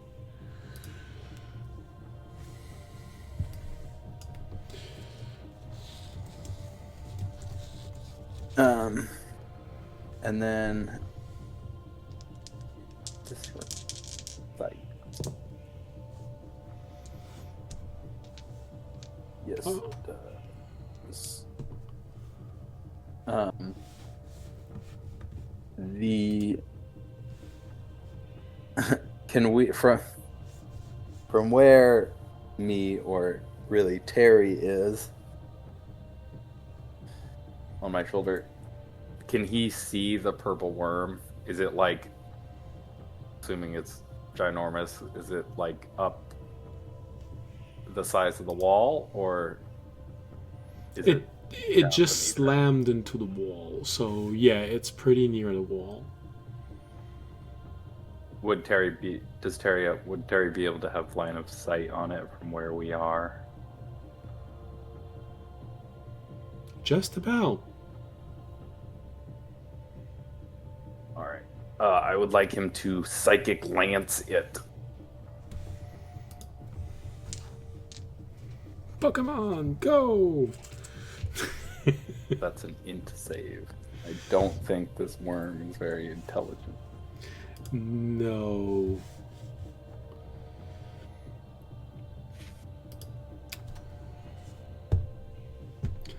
Terry's save is...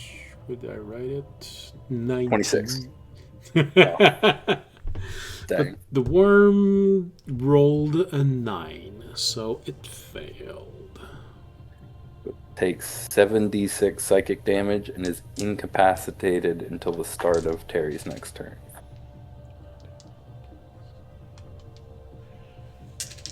Okay.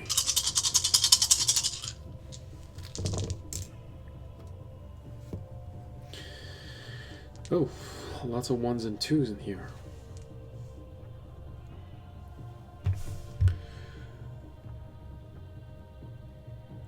Up to the charisma mods. Okay.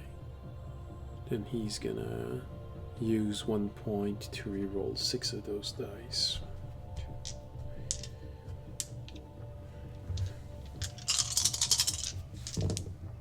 Much better. Alright. So he used 1 spell point, but it's 20, 25, 30 points of psychic damage.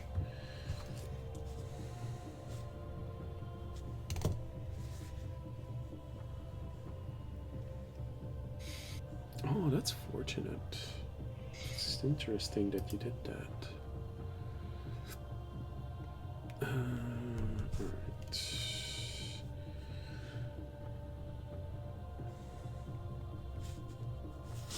Okay. Then the worm reels in pain. From the psychic lance. Alright. What about Jorg? I think Jorg will start heading towards audience. Oh yeah, and Arunak healed you 10 points of damage. Okay, sweet.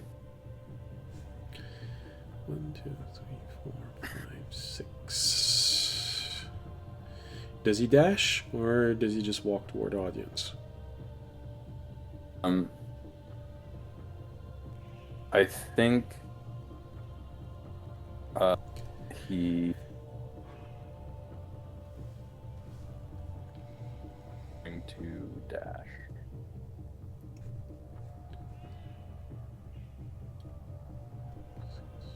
Alright. You reach the western wall. But he's still 1, 2, 3, 4, 5. He's still 25 feet away from audience. But if he wants to use a spell, he's probably in range because he's 30 feet away from the monster. Mm-hmm. Well, he dashed, so. Oh yeah, that's right. Well, he does have a bonus action left. The only thing he would use it for would be for wild shape, but I don't think he's going to yet. No, of course you would. In a sparrow, you know. Yeah. Get the fuck out of here. It's getting desperate. All right. Is there anybody left alive in that insect plague? No.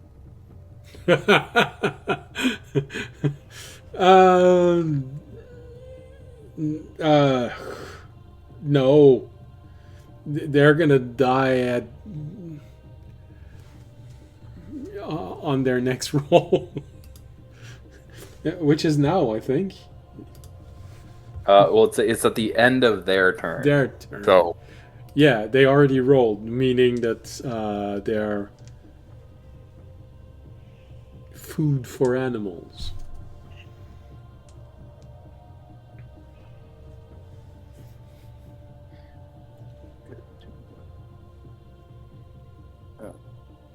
but yeah, that's Even if they succeed, they're saved. They can't withstand 2 rounds in this cloud. mm-hmm. All right. Audience. Yes. Audience just cast the spell. The spirit. Oh yeah, that's right. Is it currently within range of the Spirit Guardians? I mean, I assume one's at the gate. Because he said one crashed into the gate. Yeah. Yeah, and it's a gargantuan creature. Yeah. So. Assuming Yeah, it's tall enough. Yeah, I'm over the gate, so. What is Yes, it would be in range. It would be what's the range of Spirit Guardian? It 15? is 15 in a circle around me. Okay. Yeah. 15 So, foot yeah, radius. 15 feet in any direction around him. Yeah. If I want to be really mean, I'll say, "Oh no, the gargantuan creature just decided to flatten himself as much as he could, and you're missing 5 feet." But no, I'm not gonna be intentionally mean. So. Not to mention, that just sounds really unlikely. Just like, just like I feel like the purple worm spends a lot of its time just making room where it wants. Yeah. All right. Well, then it goes back to the top of this round, and Remy, you have an injured bard looking at you angrily.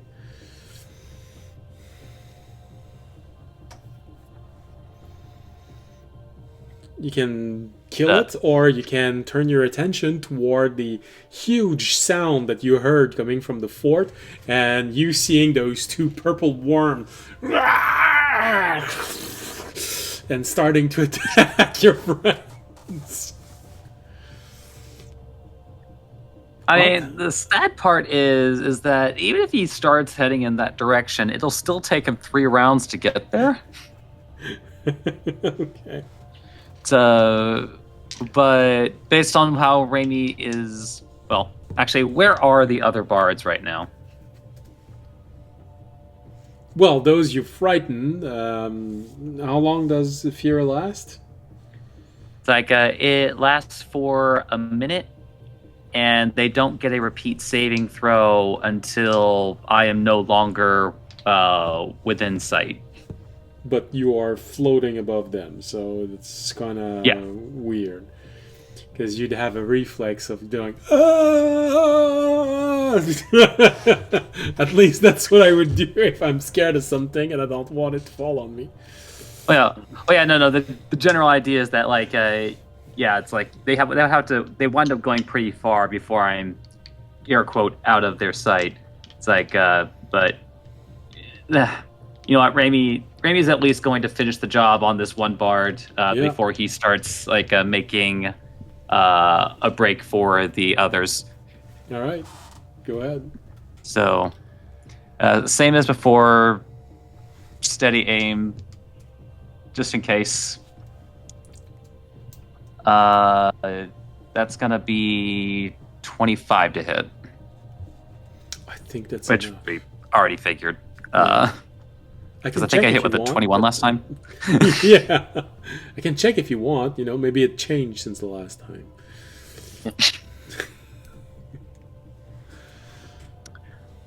I don't know. Does minimum damage kill him, or do I still have to roll? What's your minimum damage? Let's see, 1 plus. So 13 minimum.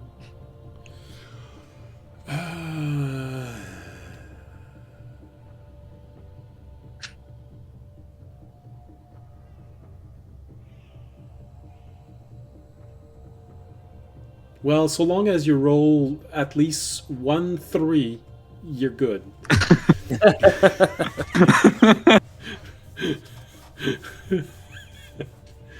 You never know. You could roll all ones. I mean, there's a 6 in here, so That'd be good. I think he's dead, guys. He dies looking at you, cursing you. And oddly enough, you hear all of the other bards singing your praise and singing what's happening, and when they see the purple worms coming out, none of them flinch. Instead, they just start singing even more, even louder. For it seems like they're taking this as, oh yeah, the fight has just got more epic. Come on, guys!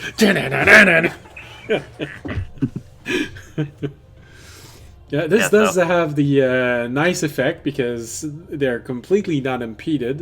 You all gain their bless and a permanent bardic inspiration. Whenever you use it, you can use it again next turn. Hell yeah. So then now Raimi will be spending the next 3 rounds making his way back to the wall to assist the rest of the party. And, there's... I'm guessing that you're not sure about how to react to this, but there's one bard who managed to slide in his thank you for what you did inside of the song, but he just called you... I can't... I'm just slightly scared, but all right. Because your wings are feathered, right? Like a feathered draconic wings, yes. Okay. Well, he calls you a birdman. If you'd had... Dang. They were so cool. Guess they have to die now. Well, if you had actual dragon wings, like audience, I would have had to call you Batman, but, you dodged that.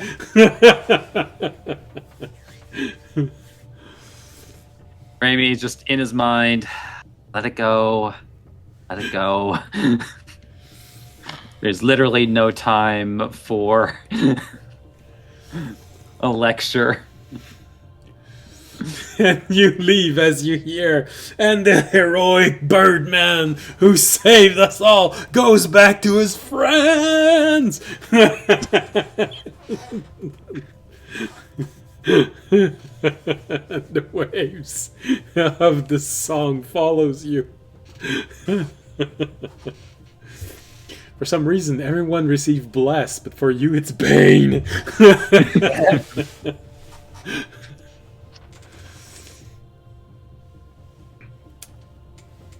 So, actually, he gains rage damage. Unfortunately, like with rage, it only works on strength-based attacks. So. It's always a good news. But then and he's bad resistant news.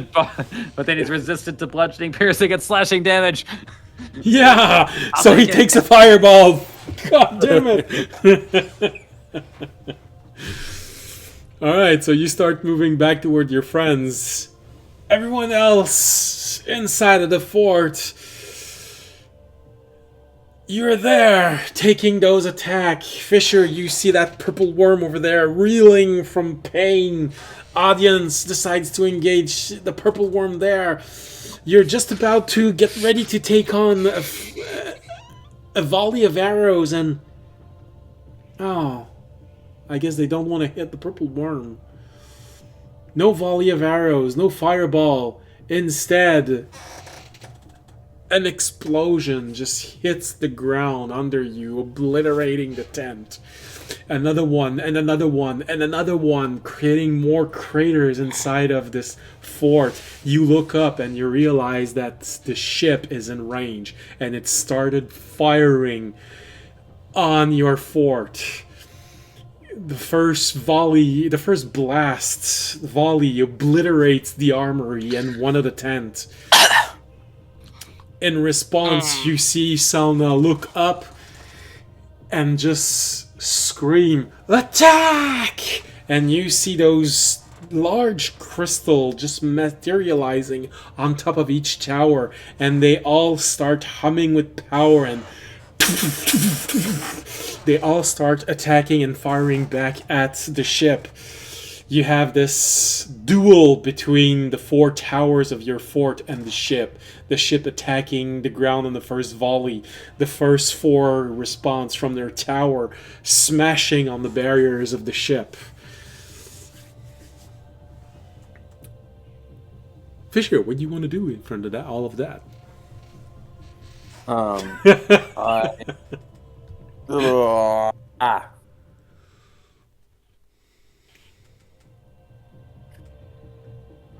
How far or how close is it? I'm assuming it's still pretty far away. The ship in the sky, a few, several hundred feet. Yeah. Shit. I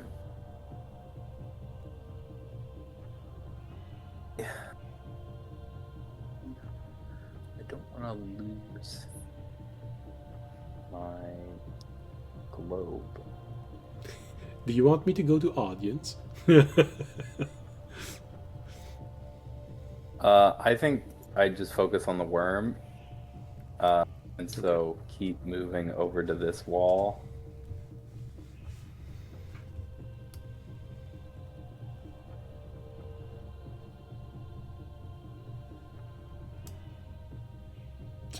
Alright. I can put you almost nearly where the purple worm is. The Mephite are doing, the Mephite-like creature are doing their best and also starting to attack the purple worm. These little blasts of energy.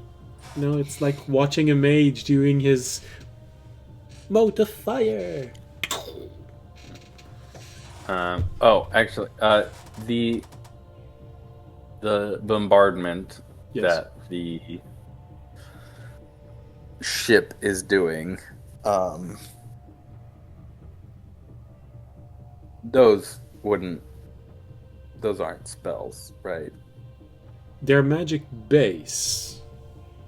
Would my globe of invulnerability protect against them? Whew. It's any 5th level or lower spell.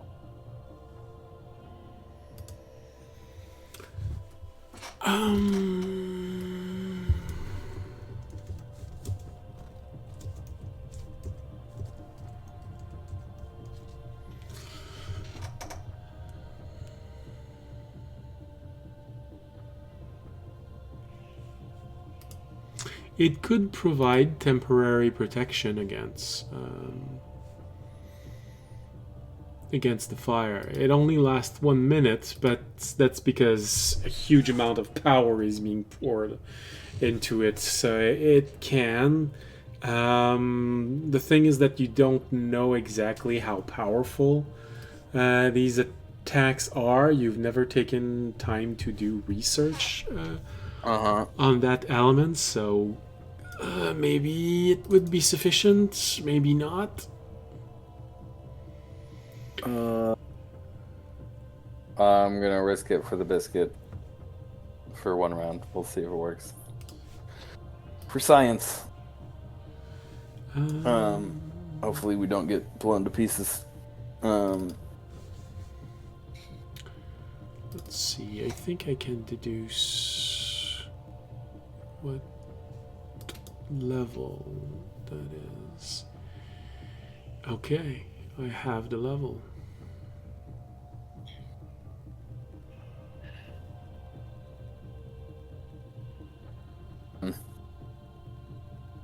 So, because I'm gonna keep that up, I can't get within melee of this thing, right? The purple worm or the ship? The purple worm. Technically, the purple worm right now, where I placed you, after you said you wanted to go, would technically be in melee. However, it's reeling and... Yeah, if it's in melee, then I'll take some swings at it. Alright. So you said we have bless. The equivalent of Bless and Bardic Inspiration. And you said the bardic inspiration. When did If you use it, it said comes it- back next turn. next turn? Okay.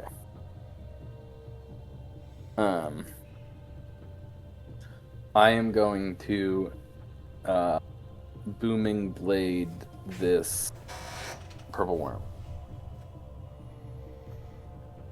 Okay. That is a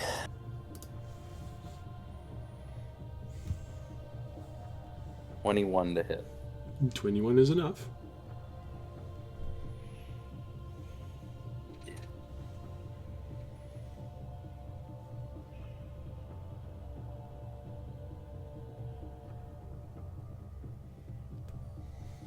Ooh, good rolls. Do you care about damage types? Do they care about damage types? They do not care about damage types. Okay. So then that's 28 damage. Okay. And then I will use my bonus action to attack again.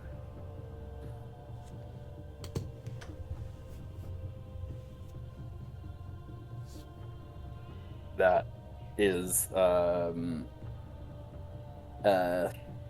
32. Nice. To hit. Sorry, not damage. To hit. Oh. Damage is 14. Damage is 14. Right.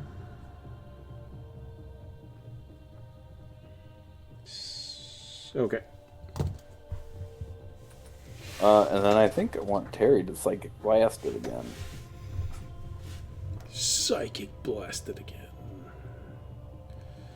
Lance. Try and keep it stunned.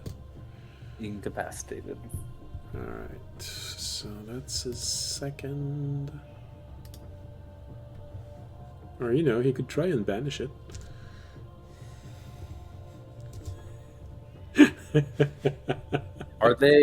They're native to this plane, right? Yeah, they'll come back. It's just that they'll come back in a minute. Yeah. Nah, then we'll keep it around so we don't keep getting shot. Okay. But yeah. Just 13. It's not enough. Because Terry's a badass, super intelligent being. That can get eaten in a single round if the purple worm attacks. But let's not think about that. A worm eating a worm. Yeah. Alright, 7 dice.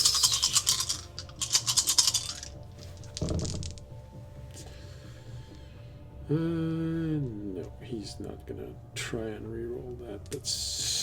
No, the fight isn't that long, so let's go. Let's reroll those. Use another. Well, I exchange a 1 for a 6. The others are exactly the same.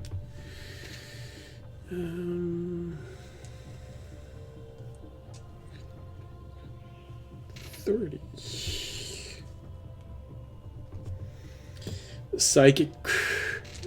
Your psychic worm is attacking the purple worm.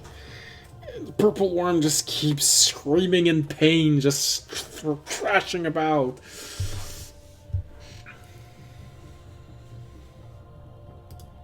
And then Jorg will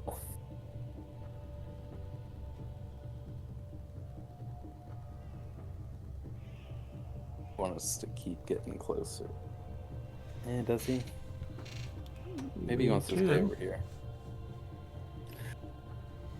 The debate between audience's aura and having to stand next to the purple worm. I think Jorg's gonna stay over here. But since everybody's dead in the insect plague that he had over there, I think he's going to cast all lightning. Okay.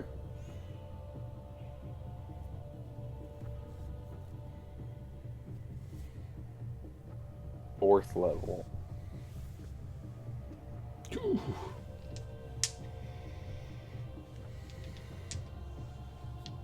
That's a DC 17 Dex save.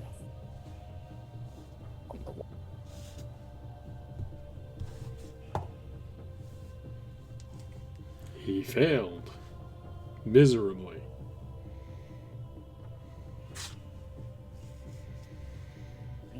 That is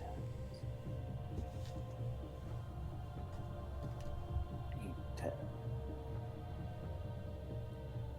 25 lightning damage. Okay. The storm gathers and it starts spewing out lightning, shocking the poor beast.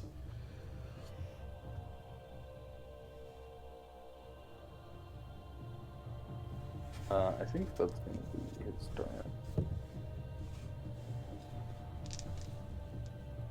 Let's just roll your initiative, audience, versus the initiative of Purple Worm. See who goes first. Oh, sure.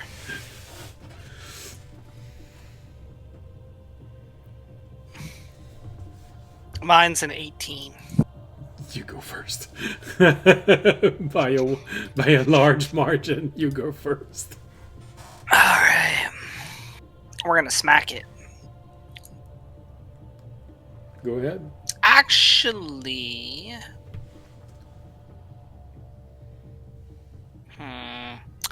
Do we know... I don't know if I know. Are purple worms naturally from this plane? I think so, right? Yeah. Pretty sure. These Yeah, are they are. monstrosities. Yeah, I'm pretty sure they are. Yeah, no, it's fine. I'll just hit it.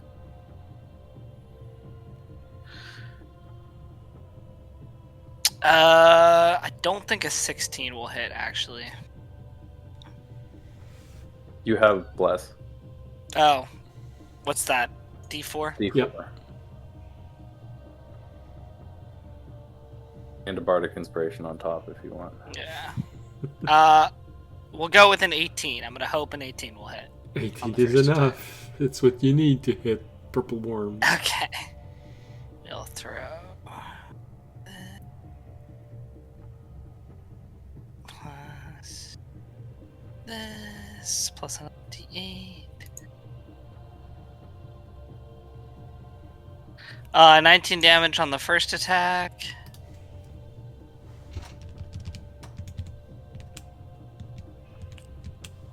And...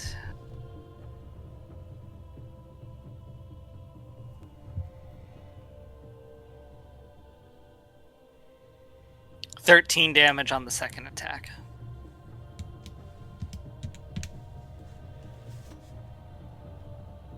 Alright.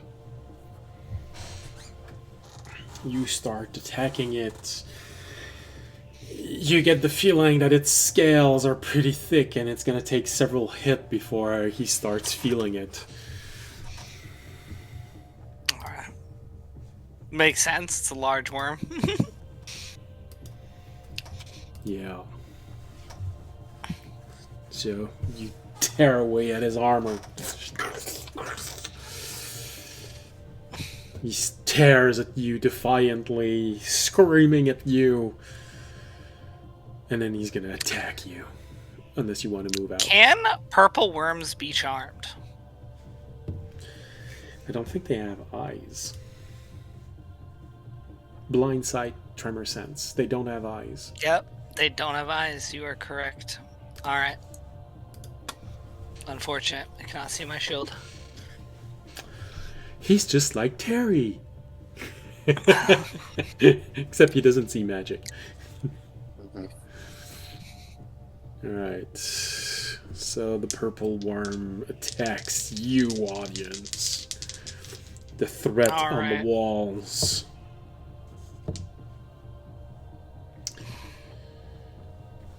That is a 26 and 27 to hit.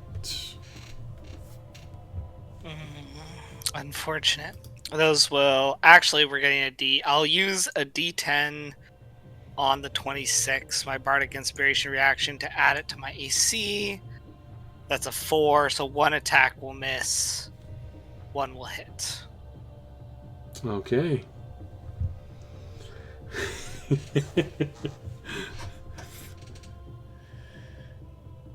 Well,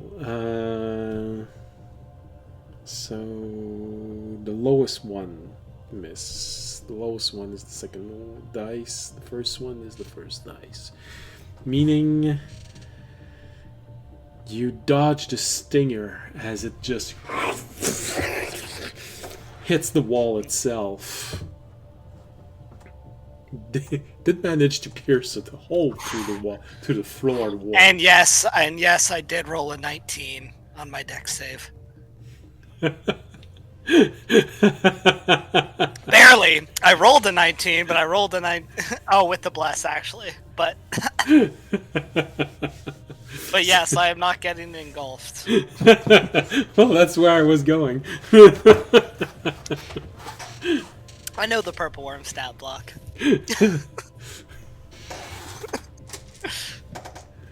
Oh, that would have been Don't fun. say stuff like that, then suddenly it's gonna be a DC 25.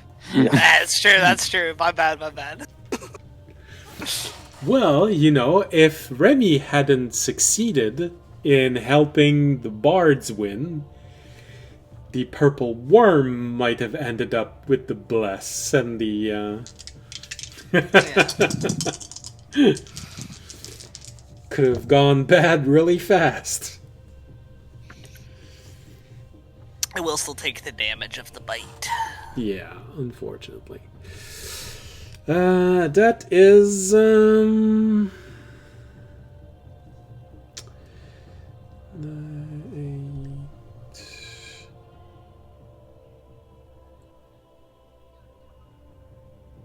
22 points of piercing damage as it bites where you are. You barely manage to avoid the maw of this thing. His teeth still tears into your shoulder still as it's coming down, but at least you don't find yourself staring at the gullet the worm of this did take the worm took 13 points of damage on its turn from my spell.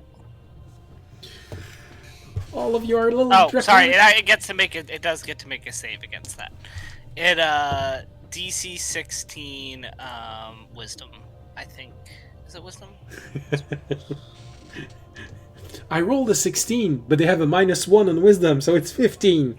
Okay. So yes, it takes the full 13. So as you jump away from that attack, you see all of your little draconic angel just going at him, trying to bite through the thick armor. Barely past that. Alright, and I did not lose my concentration. That would have been fun, but, you know, you can't have it all. Yeah, definitely not with the 14. Okay. All right.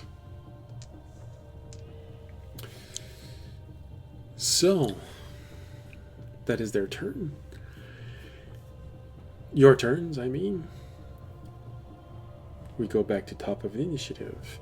Remy, far away, you see things are getting more desperate as you're quickly flying back toward your friends, knowing that you'll be there next time. But you see that ship starting to fire on the fort. You see those large impact. You see audience squaring off against a purple worm. While the other one, you don't know why, is just...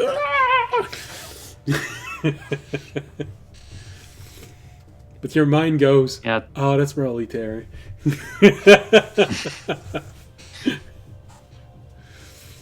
Yeah, doesn't really have the equipment to deal with a large ass ship. All you can do is worry for your friends. Maybe someday there will be like a very special rogue subclass, maybe a DM subclass, the siege rogue. It's like they get sneak attack, but only on large constructs and siege weapons. Yeah. All right. On the northern and southern wall, not the southern wall because they're stuck in the brambles that grew, so they're moving very slowly. But on the northern walls, you hear something being thrown and biting into the wall. Antasia throws something into your psychic link. Don't let them finish this. It's some type of magical ladder. If they finish it, they'll be able to just walk inside the fort.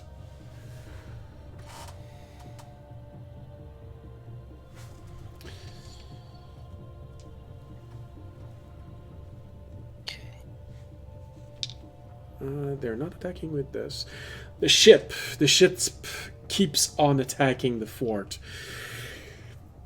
The blasts nearly obliterate the tower which fissure you just came out of. It's the one where Iselna is in. Fortunately, the tower itself does not crumble into pieces, but it's enough to just... And it's apparent that it's gonna fall apart very soon. Iselna uses magic to move away from that, but keeps her order on with the magical defense that she placed to keep firing on the ship. More attack slams into the barriers of this ship, and you start recognizing the first sign of the barrier of the ship starting to buckle.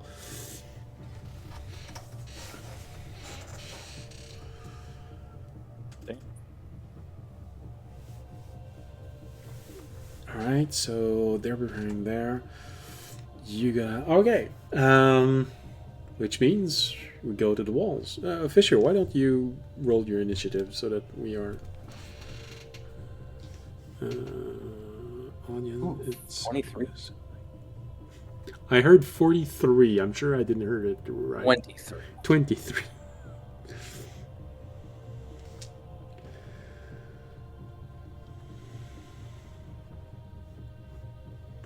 Alright.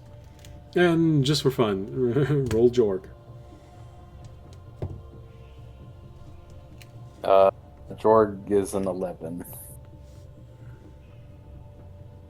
Alright. And Remy, well, he's not there yet, so he doesn't need to roll right now. But he can if he wants. We're like rolling heads. I gotta stop doing that noise. It feels like I'm mocking you, but I'm not.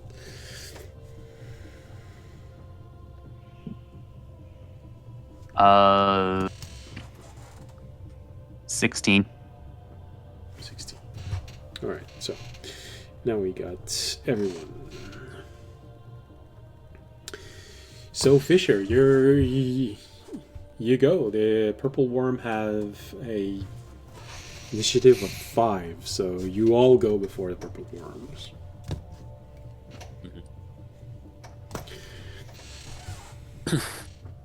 What? Where was that ladder? Northern wall. Toward the A7, if we want something precise. Okay, that's far away from me. Yeah, I'm gonna put a marker where the ladder is being.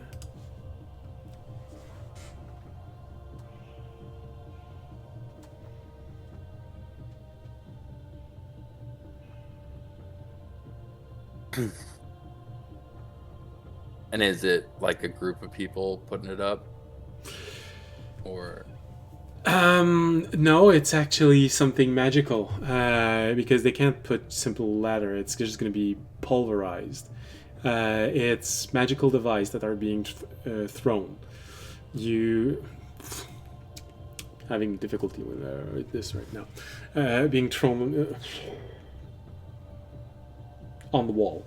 Right now, it just sounds like 2 things bit into the wall, and you heard just before as if sort of like bolas were launched at the walls. So you're not sure if it wrapped around something, if it bit in, but it's 2 little magical devices that have been placed. It's the only way it's gonna hold. So you're not sure exactly how it's gonna end up a ladder, but that's what she said. All right. I think I need them to try and take care of it. So I'm too far away. And All right, you got enough elemental beings so that they can try. I want to focus on this worm. Okay.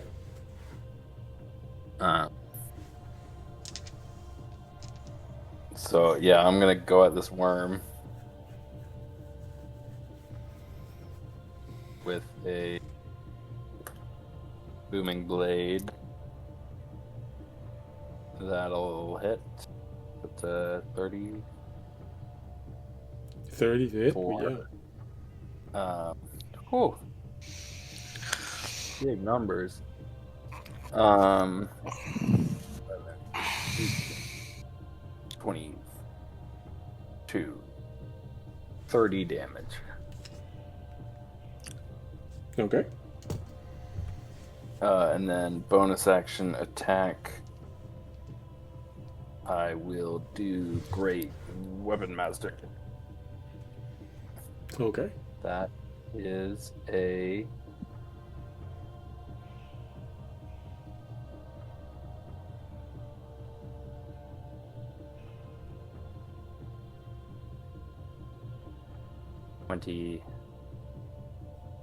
That's enough to hit. That is 22. Yeah, 22 damage. Alright, you start seeing blood being drawn from the hits that you do. You've managed to break through his armor, and Terry, that just keeps tearing into his mind, starts the the worm starts spitting out blood, but since it's gargantuan, you just see this cloud of purple blood is going just starts falling on you and everything around you. Raining. Purple rain. You hear Arunak saying, "Ah, come on, that's gross." Weird, the bards just started playing Purple Rain.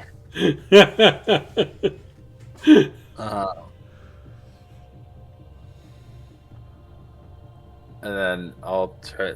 Terry, keep it up. I am not rolling well for this the poor save of this creature. I mean, can it succeed? Yes, with a natural 20. Okay. I was like, got like a 18 or 19 DC, and it's monstrosity, so its intelligence is probably not great. All right.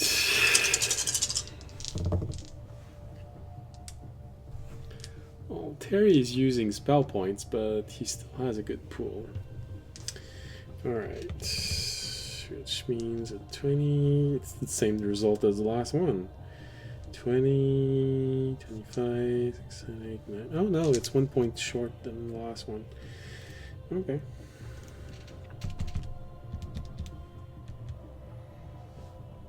No, the other way around.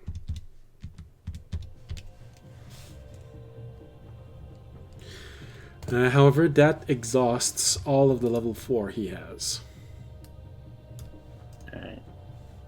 So you're going to have to start using higher spell slots if you want to keep using that.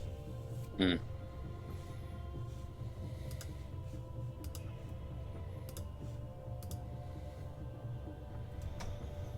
All right. So that was Fisher. Which means next we go to audience. Alright. Audience will keep attacking the worm. That'll hit. We still have one on that. It's the last turn for tonight, don't worry. Alright. 10 plus.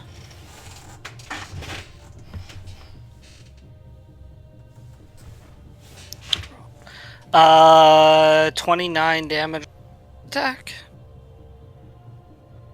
29 damage or 2 hit? 29 damage on the first attack. Okay. Second attack is a 28 to hit. And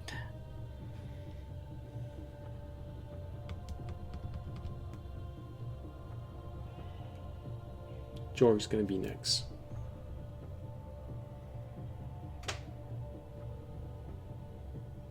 um, 25 damage on this. 25. So.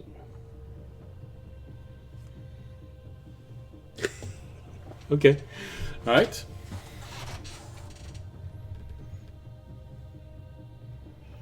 Anything else? Nope, that should You be stay all. defiantly in front of the purple worm. Yes. All right. Which means it's Jorg's turn. Jorg will once again call down lightning upon it. Continuing with the call lightning.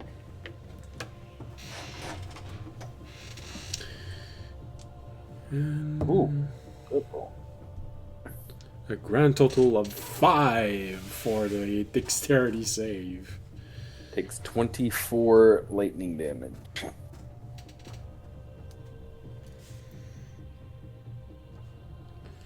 And blood has been drawn as it screams in pain from the lightning strikes.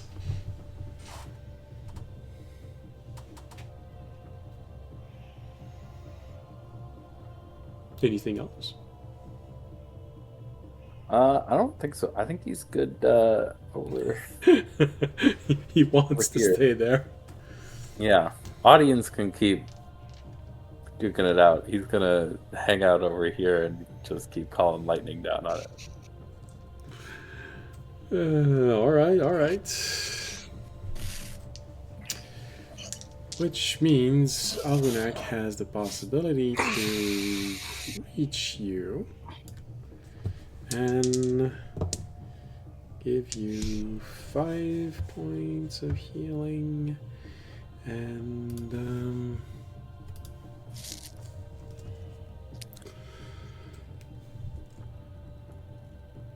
we're gonna go with a little bit more healing, which is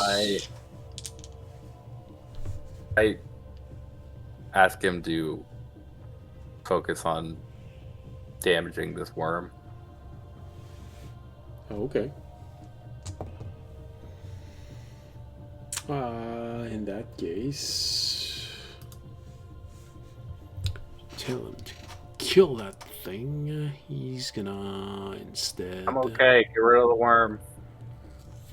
Well, it is a bonus action to direct aura vitality toward you, so you still take your 5 points of healing.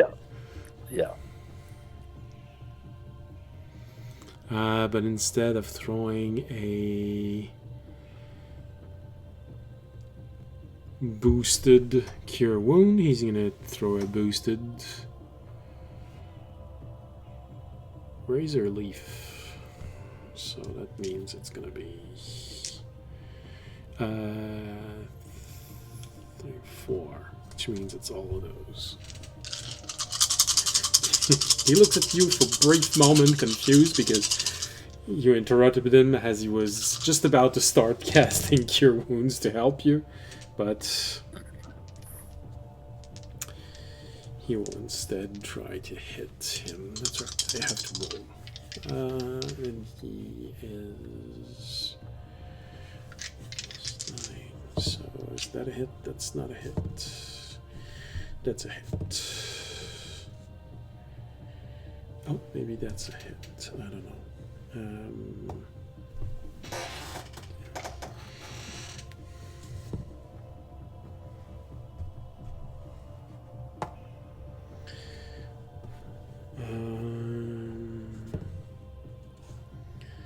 Oh, good lord. Okay, one was a miss, but one was a critical, so that's the same thing. One was a hit, one was a miss, but he used the Bardic Inspiration to adjust his attack, which hits. So he does a total of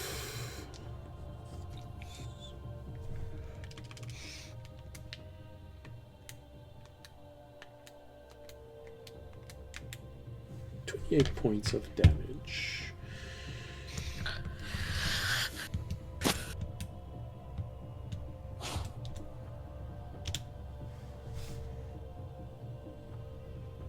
Oh, that worm is bleeding from everywhere. You're starting to create a new orifice through him. Hell yeah. That psychic lance has really covered you so far from having to make dexterity save to not be eaten. Yeah. All right. So that was Orunak.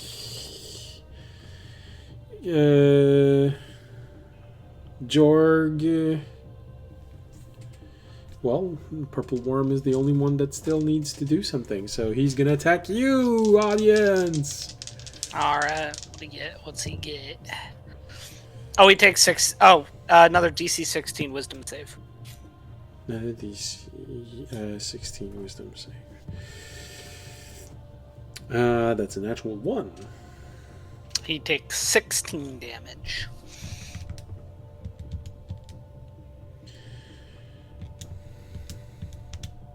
Alright. So...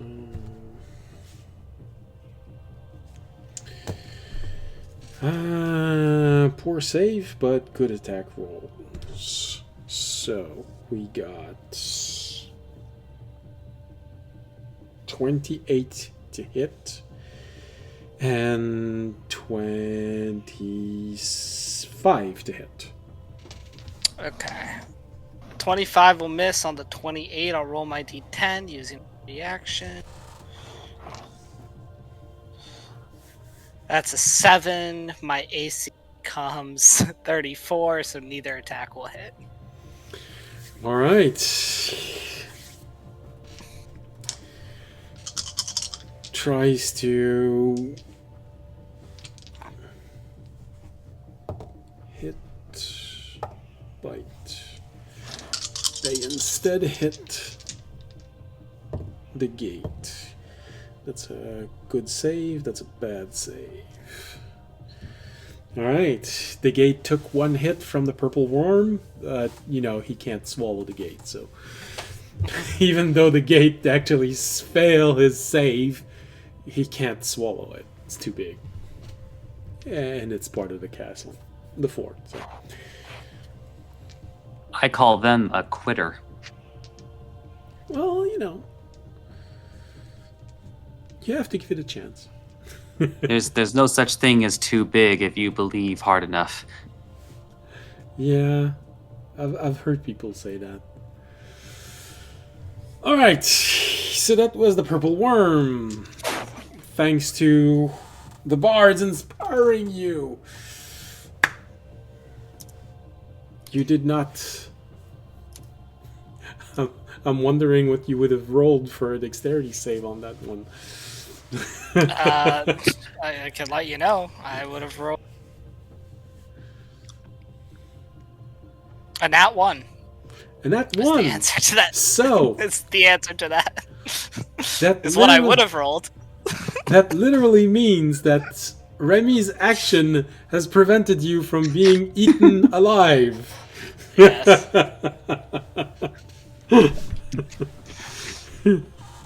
Also, I'm okay with that because I just got rid of my nat 1 from an extra roll. So I'll take that. All right. Well, I don't want to force you to go too far off. We're already half an hour over what we usually do, so I am inclined to end the battle at this round for tonight. Unless you all got your second win, then you want to go another round. That's really all up to you. How hurt are the worms? Both of them are bleeding. However, yours is just started bleeding, but Fisher's worm is grievously wounded. That's fine. We probably still have like 2 or 3 more rounds. We don't just have like 1 round left. We probably have No, like 2 it's or not 3 going to end in a left. single turn. There's still a ship Yeah. firing on you. Yeah. Well, no, I know the ship, but I meant even just the worms. But yeah. Yeah, I think we should. Yeah. Call We it can for finish tonight. up next episode. Okay.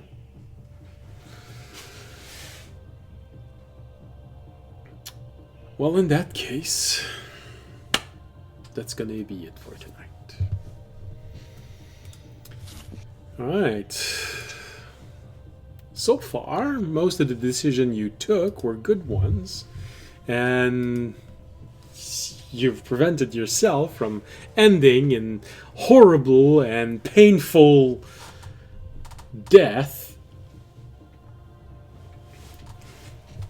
Because in case you didn't think about the consequence of everything you did, I don't mind if you want. I can tell you all you did right at the end of the fight, but I can tell you a few things right now which have worked in your favor. So that's really up to you. Do you want to wait until the end to learn your good and bad, or do you want to know now a few good things that you did that are currently helping you? Probably the end of the fight would make more The sense. end of the fight? Alright. Alright then. So, obviously, what Remy did helped. So that's all you can get for tonight. Yeah. No, the bless and a D10 definitely quite a big buff. Yeah. That helps a lot, yeah. Yeah. Audience would be inside a worm right now. Multiple times, actually. You'd Also slowly- probably have taken another 50 to 60 more damage, but yeah. Yeah, your hit points would have gone down quite fast. So yeah, that's probably, well, all of that probably saved at least the life of one of you. All right. So, with this, it's going to be it for tonight. We go with the campfire because every stream should end on a campfire. At least mine does. All right. So, thank you for being here tonight. Hope you had a pleasant, whatever part of it is, wherever you are in the world. Hope you found whatever you were looking for.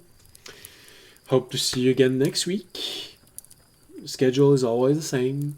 Wednesday live broadcast, Friday the rebroadcast. Both of them are at 7:30, but Wednesday is 7:30 Western Coast time and Friday 7:30 Eastern Coast time. And in between, we got world building and map making with me at 9:30 Eastern Coast time. And I should be less tired this week because the last 20 minutes of last map making, world building map was challenging for me to stay awake.